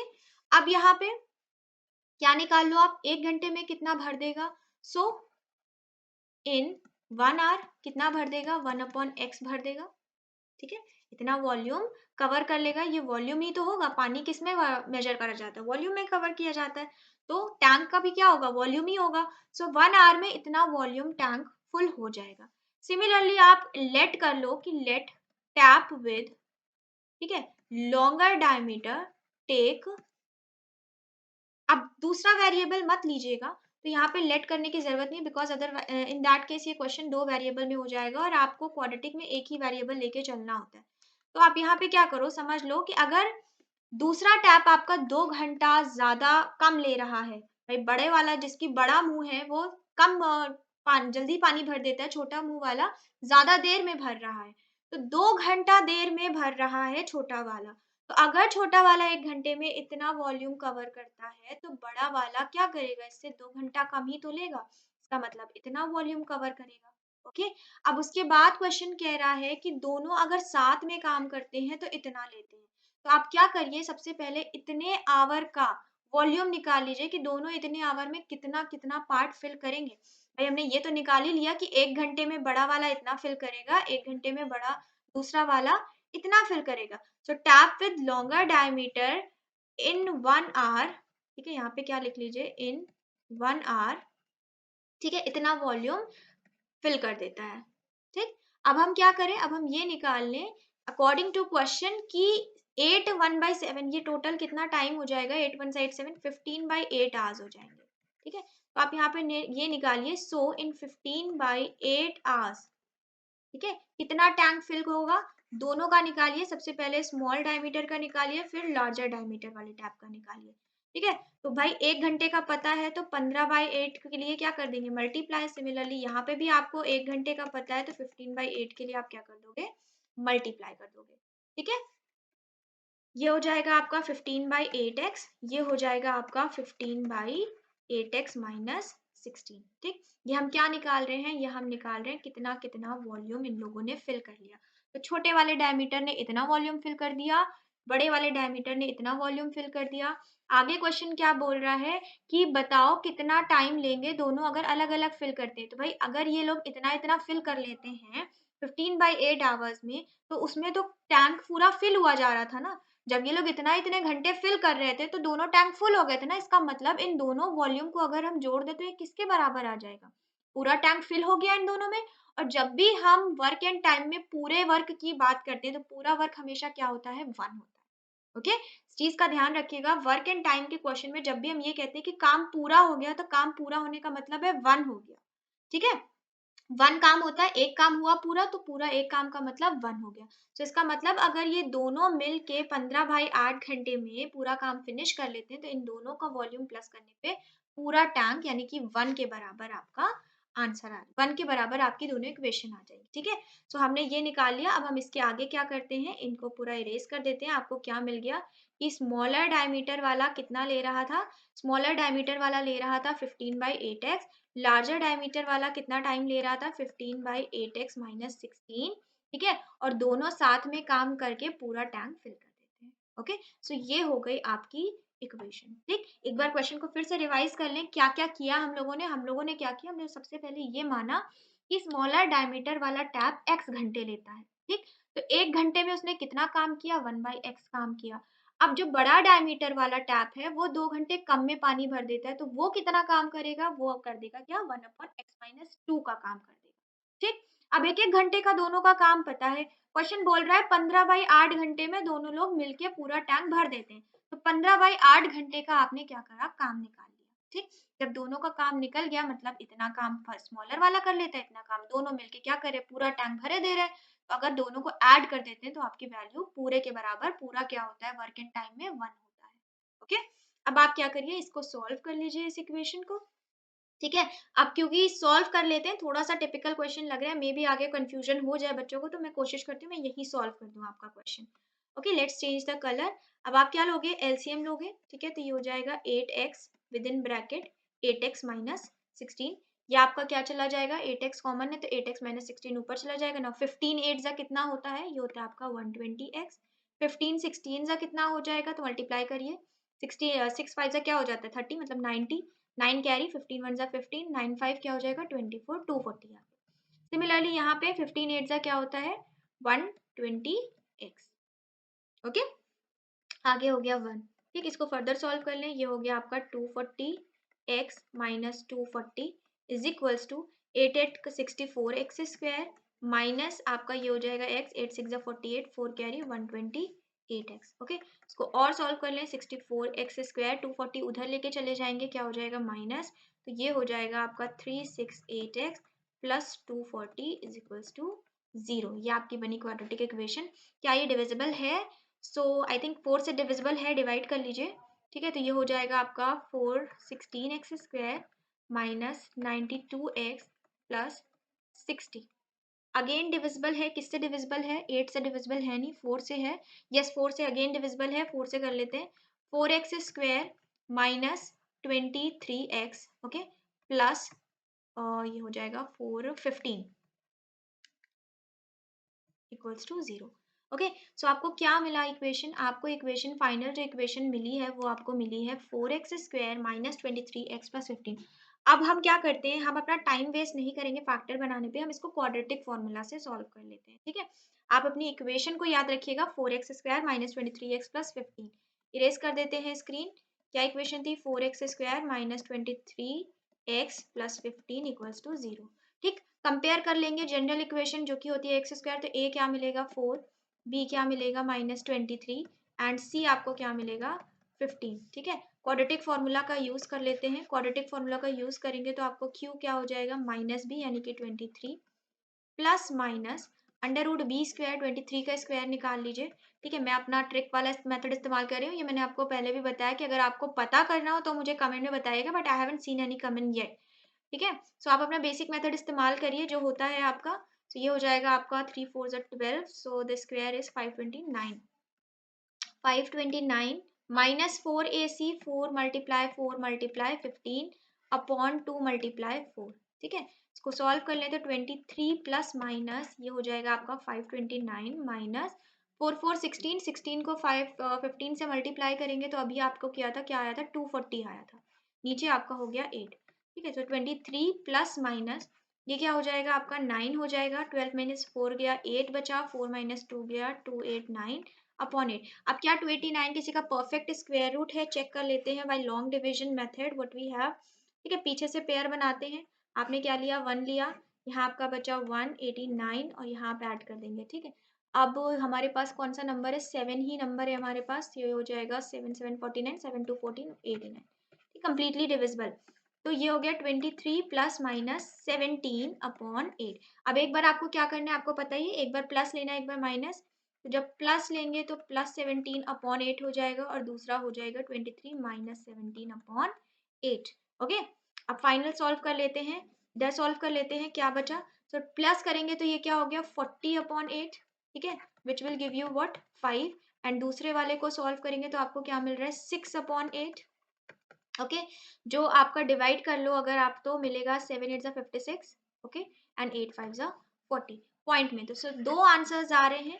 ठीक है, एक आ रहा है 0.75 x की वैल्यू, एक आ रही है 5 की वैल्यू।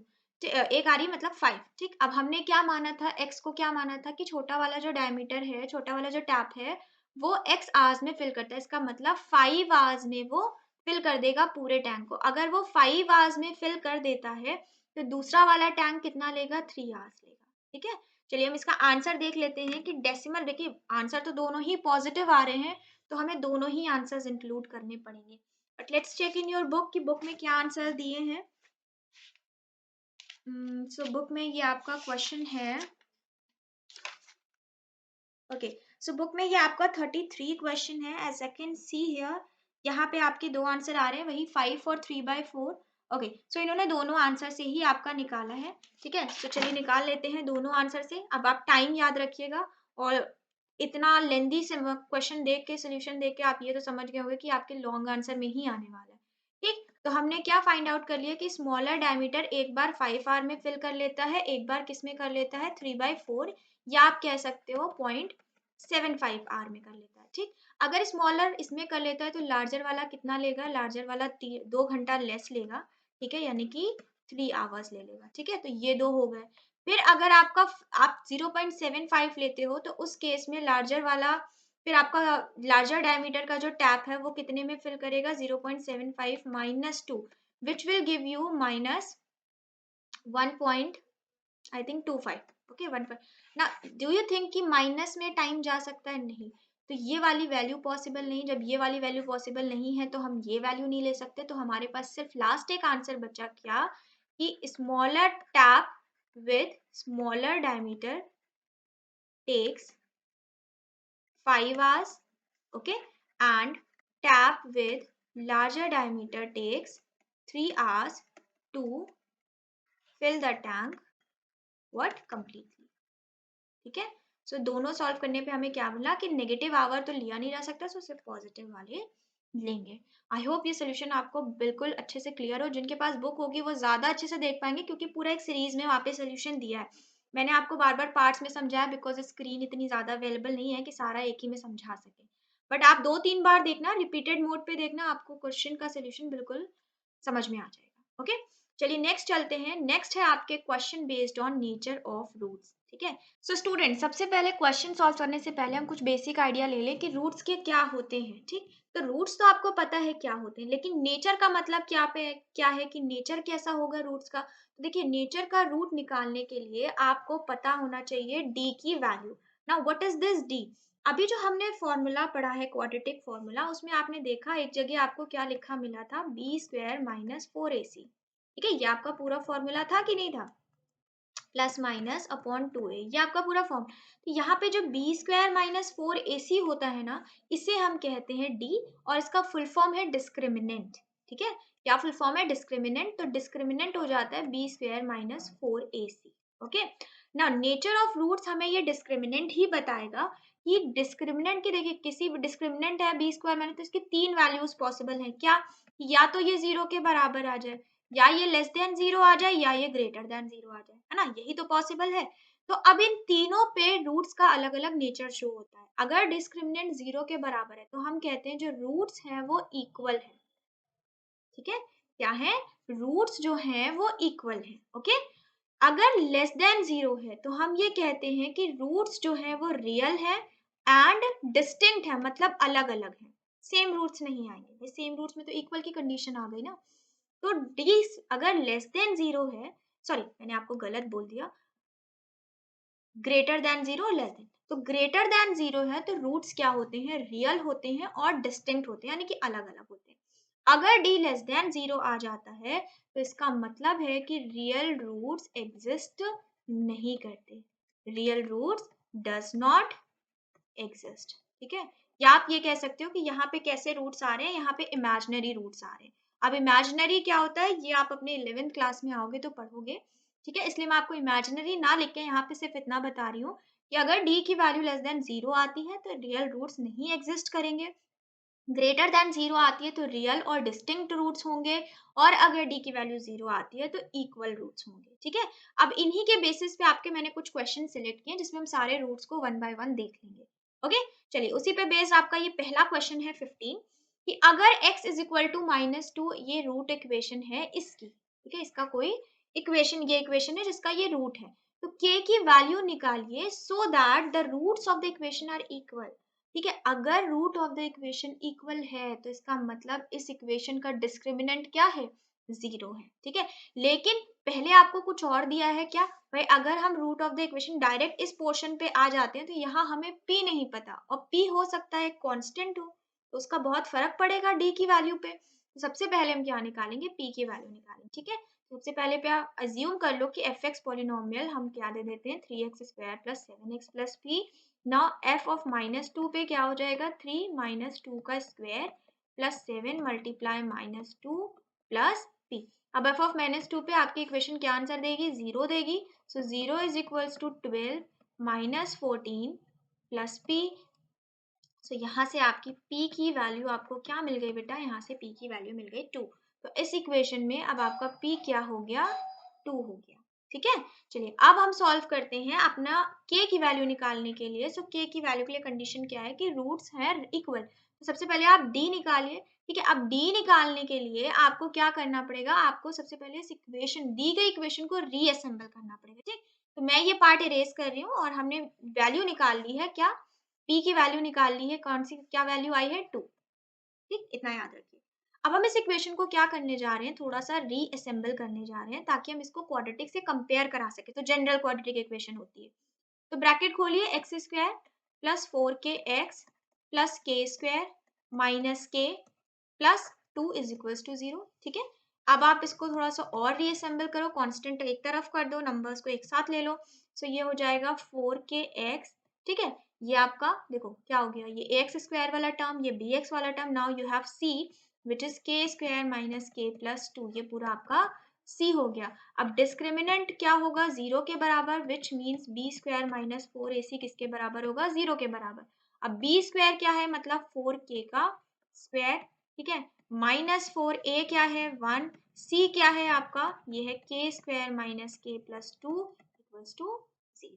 ठीक है, इस तरीके से अब आप इसको सॉल्व करो, क्या होगा 16k², यहाँ पे आपको क्या मिला -4k², यहाँ पे आपको क्या मिला +4k, यहाँ आपको क्या मिला 8 इज इक्वल्स टू 0। माइनस कर दोगे आपको क्या मिला 12k² plus 4k minus 8 equals to 0। ये पूरी इक्वेशन 4 से डिवाइड हो सकती है, तो ये हो जाएगा 3k² plus k minus 2 equals to 0। अब आप इस इक्वेशन को बाई क्वाड्रेटिक फॉर्मूला सॉल्व कर लो या ऐसे ही सॉल्व कर लो स्प्लिटिंग वाले से। छोटे से नंबर्स हैं तो स्प्लिट से कर लेते हैं, 3 2 6। अब 6 के फैक्टर्स बनाने क्या बनेंगे 3 और 2, बहुत ईजी है। तो 3k² plus 3k minus 2k minus 2 equals to 0। यहाँ 3k की वैल्यू क्या हो जाएगी k प्लस 1, यहाँ माइनस 2 की वैल्यू क्या हो जाएगी k प्लस 1 इक्वल्स टू 0। यहाँ से आपको दो फैक्टर्स मिले, एक मिला k प्लस 1, दूसरा मिला 3k माइनस 2 इक्वल्स टू 0। तो यहाँ से आपको k की वैल्यू मिली -1 और दूसरी मिली 2/3।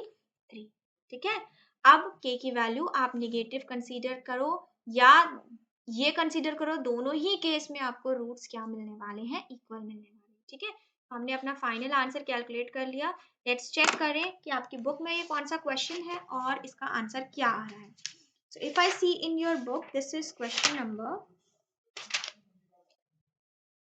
so this is question number 22 in your book, and the solution to this particular question says that the value of k is 2/3 and -1। so हमारा आंसर बिल्कुल correct है। स्टूडेंट्स प्लीज आप इस बुक को जरूर परचेज करें, आपके लिए ये बहुत हेल्पफुल होने वाली है। ठीक है, इसमें बहुत सारे क्वेश्चन है, मैंने तो सिर्फ गिनती के 20 क्वेश्चन लिए हैं, बुक में बहुत सारे क्वेश्चन अवेलेबल है आपकी प्रैक्टिस के लिए। चलिए नेक्स्ट क्वेश्चन देखते हैं। Find the value of k for which the given equation has equal roots. Same question, D क्या हो जाएगा, डी होगा बी 0 के बराबर इक्वल में, ये कंडीशन है, तो इसका मतलब b² माइनस 4ac 0 के बराबर है। अब b² क्या होगा, यहाँ पे b होगा ये, तो हो गया आपका 2k माइनस 12 का होल स्क्वायर माइनस 4a क्या है k माइनस 12, c क्या है 2, तो ये पूरा हो गया 0 के बराबर।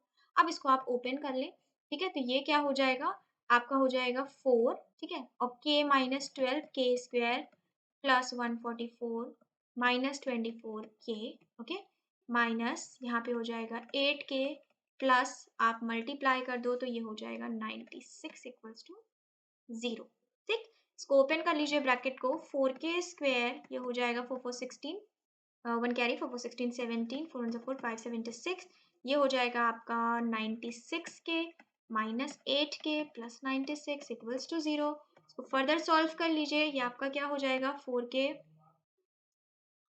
स्क्वायर, ओके, माइनस 96 माइनस 8 कितना हो जाएगा 104k, 576 में आप 96 ऐड कर दीजिए, ये क्या हो जाएगा 6 6 12 17, 5, 6, 72 इक्वल्स टू 0। ठीक है, अब क्या ये इक्वेशन 4 से डिवाइड हो सकती है? सो यस हो सकती है, तो डिवाइड कर देते हैं। आपको क्या मिला? के square minus 26k, okay, plus 1, so you have 27 which means 4 6 24 32। Okay, अब आपको क्या करना है? 168 का फैक्टर निकालना है। तो फैक्टर से कर लो चाहे जिससे कर लो, जो सूटेबल लगता है। भाई मुझे फैक्टर ज़्यादा सूटेबल लगता है तो मैं फैक्टर से निकाल दे रही हूँ। कोई चाहता है चेक करना तो वो फॉर्मूले से निकाल के भी कर सकता है। सो you have 84, 42, 21, 3 and you have 7. Now we have to make the factors. So 7 3 21 and 21 plus 8, no नहीं बनेगा। 3 2 is 6, 6 2 12 and 2 14। okay, 12 and 14 are the factors। so ये आपको मिल गया k square minus 12k minus 14k plus 168, just a second, 168 equals to 0 and here you got, now आप common ले लें तो k minus 12, okay, और यहाँ माइनस 14 कॉमन ले लें तो k माइनस 12 इक्वल्स टू 0। अब आपको क्या मिला? आपको एक फैक्टर मिला k माइनस 12, दूसरा मिला k माइनस 14 इक्वल्स टू 0। आपको यहाँ से k की दो वैल्यूज मिल रही हैं और दोनों ही पॉजिटिव हैं, so both can be the answers 12 and 14। ठीक है, सो ये आपका आंसर हो गया k के लिए। चलिए next question, what we have next is that the question says that you need to find the value of p when it has no real roots। okay, इसके कोई real roots नहीं है। इसका मतलब कि d क्या होने वाला है? लेस देन 0 होने वाला है। इसका मतलब क्या है कि b स्क्वायर माइनस 4ac क्या होने वाला है? लेस देन 0 होने वाला है। चलिए b स्क्वायर निकालते हैं। b स्क्वायर यहाँ पे कंपेयर करें तो आपको क्या मिल रहा है? माइनस 2p, तो माइनस 2p का whole square, okay, minus 4, a है आपका 1, c है आपका 1 equals to, sorry not equals to, less than 0।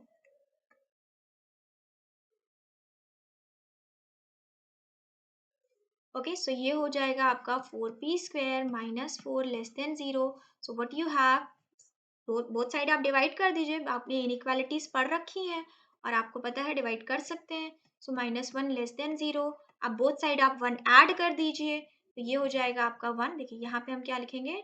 Dividing both side by 4, okay, यहाँ पे क्या करेंगे? Adding 1 both side. ठीक है, ये आपको प्रॉपर सोल्यूशन के टाइम पे लिखना पड़ेगा। सो अब आपको क्वेश्चन ने क्या बोला कि जो आपका पी स्क्वायर आएगा वो लेस देन 1 होना चाहिए। अब अगर हम इसका स्क्वायर रूट ले लेते हैं दोनों साइड तो आपको क्या मिलेगा? Square root 1। तो इधर भी ले लेते हैं स्क्वायर रूट, इधर भी ले लेते हैं तो आपको क्या मिला? p p is less than 1। भाई square root of 1 is also 1, तो p की वैल्यू अगर 1 से छोटी आती है तो उस केस में अगर 1 से छोटी हम कोई भी वैल्यू p की लेते हैं यानी कि 0 या कोई निगेटिव वैल्यू लेते हैं तो आपके कोई भी रियल रूट्स एग्जिस्ट नहीं करेंगे। और ये क्वेश्चन आपके CBSE 2020 में पूछा जा चुका है। तो स्टूडेंट्स क्या देखा हमने कि अगर p की वैल्यू लेस देन 1 आएगी तो आपके कोई भी रियल रूट्स एग्जिस्ट नहीं करेंगे। ठीक है, so this is the final answer for this question। Let's move to next question, question 18। Find the nature of the roots of the following quadratic equations। If the real root exists, then also find the roots। अगर real root exist करते हैं, यानी कि real root कब exist करते हैं? जब आपके डिस्क्रिमिनेंट 0 हो या ग्रेटर दैन डिस्क्रिमिनेंट, आपका डिस्क्रिमिनेंट ग्रेटर दैन 0 हो, तभी आपके रियल रूट्स आते हैं। लेस देन 0 पे तो रियल रूट्स आते नहीं है। तो क्वेश्चन कह रहा है अगर रियल रूट्स हैं तो आप क्या करो? आप उनको फाइंड आउट भी करो रूट्स को। ओके, तो चलिए सबसे पहले फर्स्ट इक्वेशन पे चेक करते हैं कि क्या इसके रियल रूट्स हैं। तो आपको क्या करना है?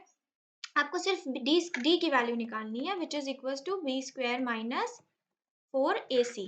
ठीक है, आपको सिर्फ किसकी वैल्यू निकालनी है? डी की वैल्यू निकालनी है चेक करने के लिए नेचर। अब b यहाँ पे क्या है? 12, तो इसका स्क्वायर हो जाएगा 144, मल्टीप्लाई में 4a की वैल्यू है 4 और c की वैल्यू है 9। सो 144, 4 4 16, 16 और 9 को मल्टीप्लाई कर दे तो आपको क्या मिल जाएगा?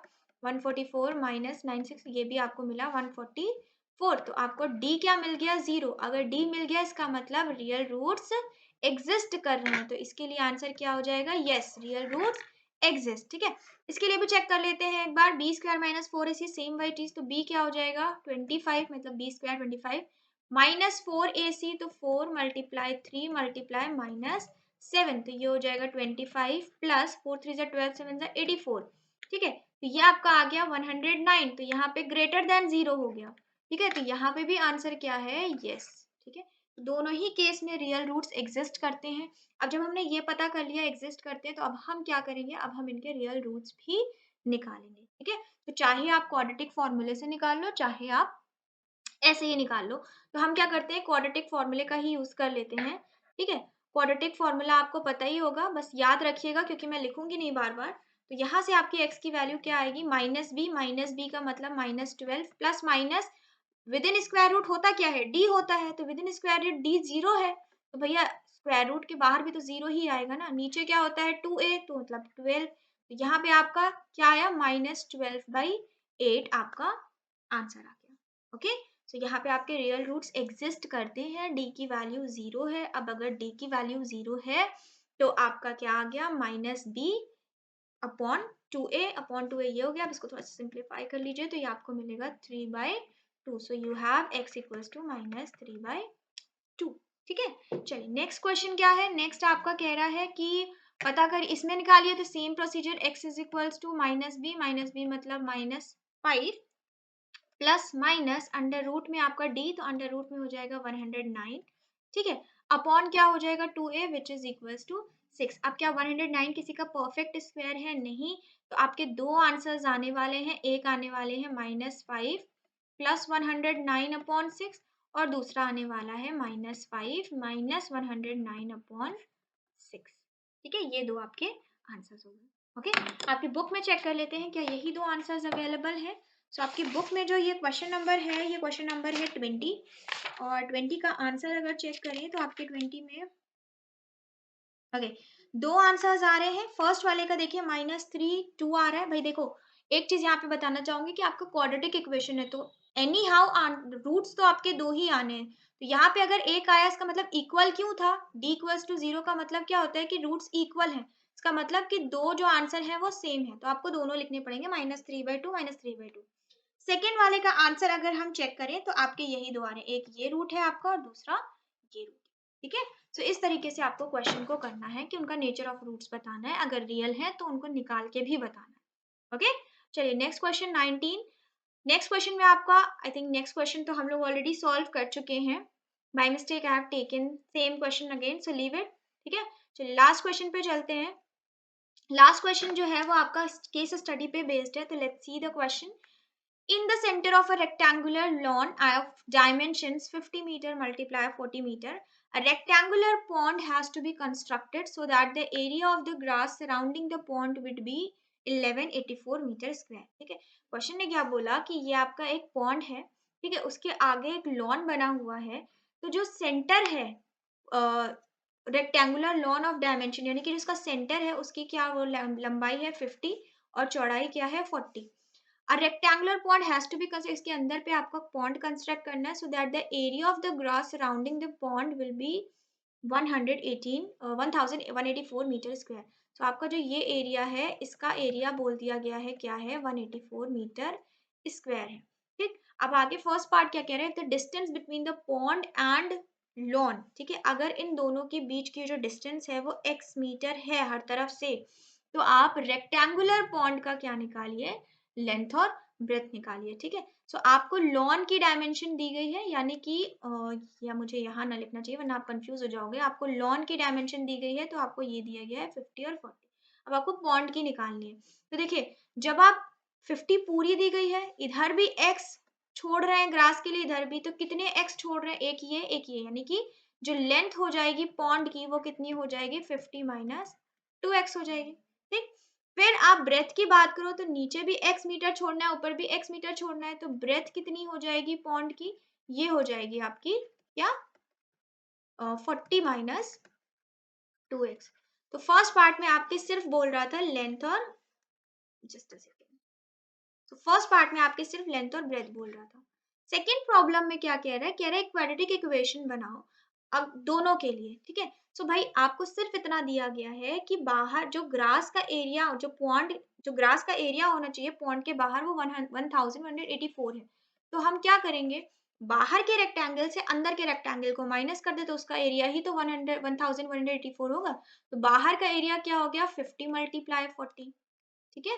अंदर का एरिया क्या हो गया, माइनस करना है तो अंदर का एरिया हो गया 50 माइनस 2x यानी कि लेंथ मल्टीप्लाई ब्रेथ, ठीक 40 माइनस 2x, और ये बराबर किसके आ जाएगा 1184 के। इसको थोड़ा सा सिंप्लीफाई कर लो, क्या हो जाएगा, ये हो जाएगा 2000 माइनस 50 माइनस 2x 40 माइनस और 2, हम लोग को क्वाड्रेटिक निकालनी है ना, तो इसको सॉल्व कर लेते हैं। खोल लीजिए आप इसको, तो खोलेंगे तो क्या हो जाएगा, या आप 50 से मल्टीप्लाई कर दीजिए, ब्रैकेट में रखिए।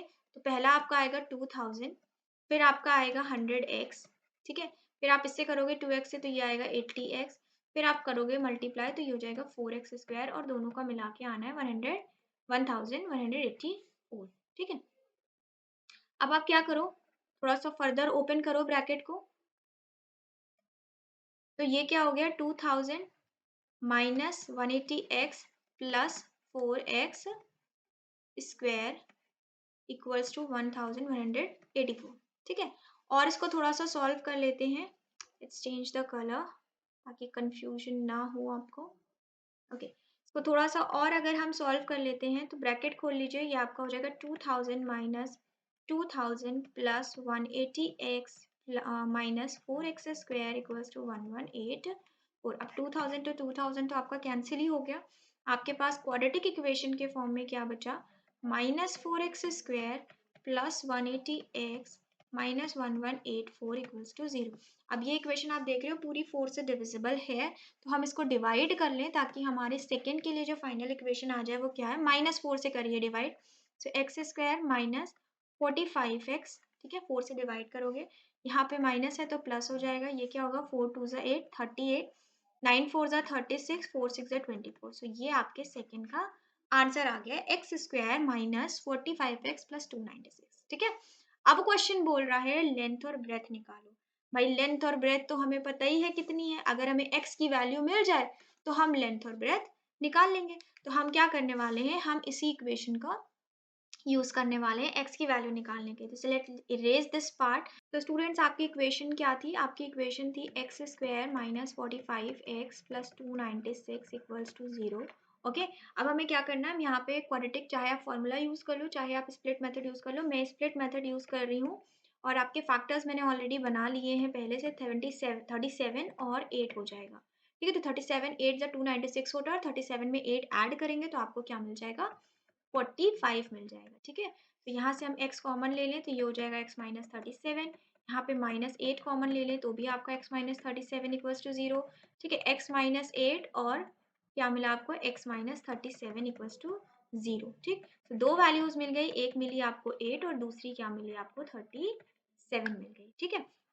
अब देखिए आपको लेंथ ऑफ पॉन्ड निकालना है, तो लेंथ हम लोगों ने पहले से ली एज्यूम करी हुई थी, क्या निकली थी, लेंथ की बात करें अगर तो लेंथ आपकी क्या निकली थी, लेंथ निकली थी आपकी 50 माइनस 2x, ठीक। सो अगर हम 8 लेके चल रहे हैं, फर्स्ट कंडीशन हम 8 से स्टार्ट कर रहे हैं, तो आपको क्या मिलेगी लेंथ 50 माइनस 16 मीन्स 34 आ गई, ठीक। और अगर हम ब्रेथ ले लें, ठीक, तो ब्रेथ क्या थी 40 माइनस 2x थी, सो 40 माइनस 16 ये आपको क्या देगा 24 मीटर, ठीक। पहला तो ये क्वेश्चन हो गया, पहला तो ये आंसर निकला। अब उसके बाद एक आंसर और निकल सकता है, किससे, दूसरे वाले से, यानी कि अगर हम क्या ले लेते हैं 37 ले लेते हैं तो हमें एक और आंसर मिल जाएगा, ठीक। अब हम वो आंसर 37 पे हमें दूसरा आंसर मिलेगा तो हम लेंथ क्या, लेंथ ले लेते हैं, क्या हो जाएगी 50 माइनस 2x, ठीक है। तो ये हो जाएगा 50 माइनस, मल्टीप्लाई कर लीजिए आपको क्या मिलेगा 74। अब आपको आंसर किस में आ रहा है -24, क्या लेंथ निगेटिव आ सकती है, नहीं आ सकती, तो हम इससे कंसीडर नहीं करेंगे। आपके फाइनल आंसर कौन से हुए, सिर्फ ये दो, ठीक है। कि पॉन्ड की जो लेंथ है वो 34 है और ब्रेथ क्या है 24 है। ओके, सो इस तरीके के बहुत सारे क्वेश्चंस आपकी बुक में अभी और भी अवेलेबल हैं। ऑलरेडी ये 19 क्वेश्चंस करते हुए काफ़ी टाइम हो गया है, मतलब आप देख ही रहे होगे काफ़ी लंबी वीडियो हो गई है। भले ही टॉपिक बहुत इजी हो, क्वाड्रेटिक इक्वेशन सिर्फ वही फॉर्मूले वही यूज़ करने हो, लेकिन फिर भी कुछ ऐसे क्वेश्चंस हो जाते हैं जिसमें हमको 3-4 बार वही फॉर्मूला यूज़ करना होता है और वो टाइम टेकिंग हो जाता है ना। तो प्रैक्टिस बहुत ज़्यादा ज़रूरी है, ज़्यादा से ज़्यादा प्रैक्टिस करिए। बुक अगर आप परचेज कर सकते हो तो परचेज करके जितने क्वेश्चंस हैं बुक में अगर आपने लगा लिए तो आई डोंट थिंक ऐसा कोई भी क्वेश्चन होगा जो आपसे ना लगे इन एग्ज़ाम, ओके? चलिए नेक्स्ट चैप्टर में मिलेंगे नेक्स्ट सेशन के साथ, जिसमें हम चैप्टर नंबर 2 डिस्कस करेंगे आपका, ठीक है? Whatsoever it is. Let's meet soon. Thank you and have a nice day.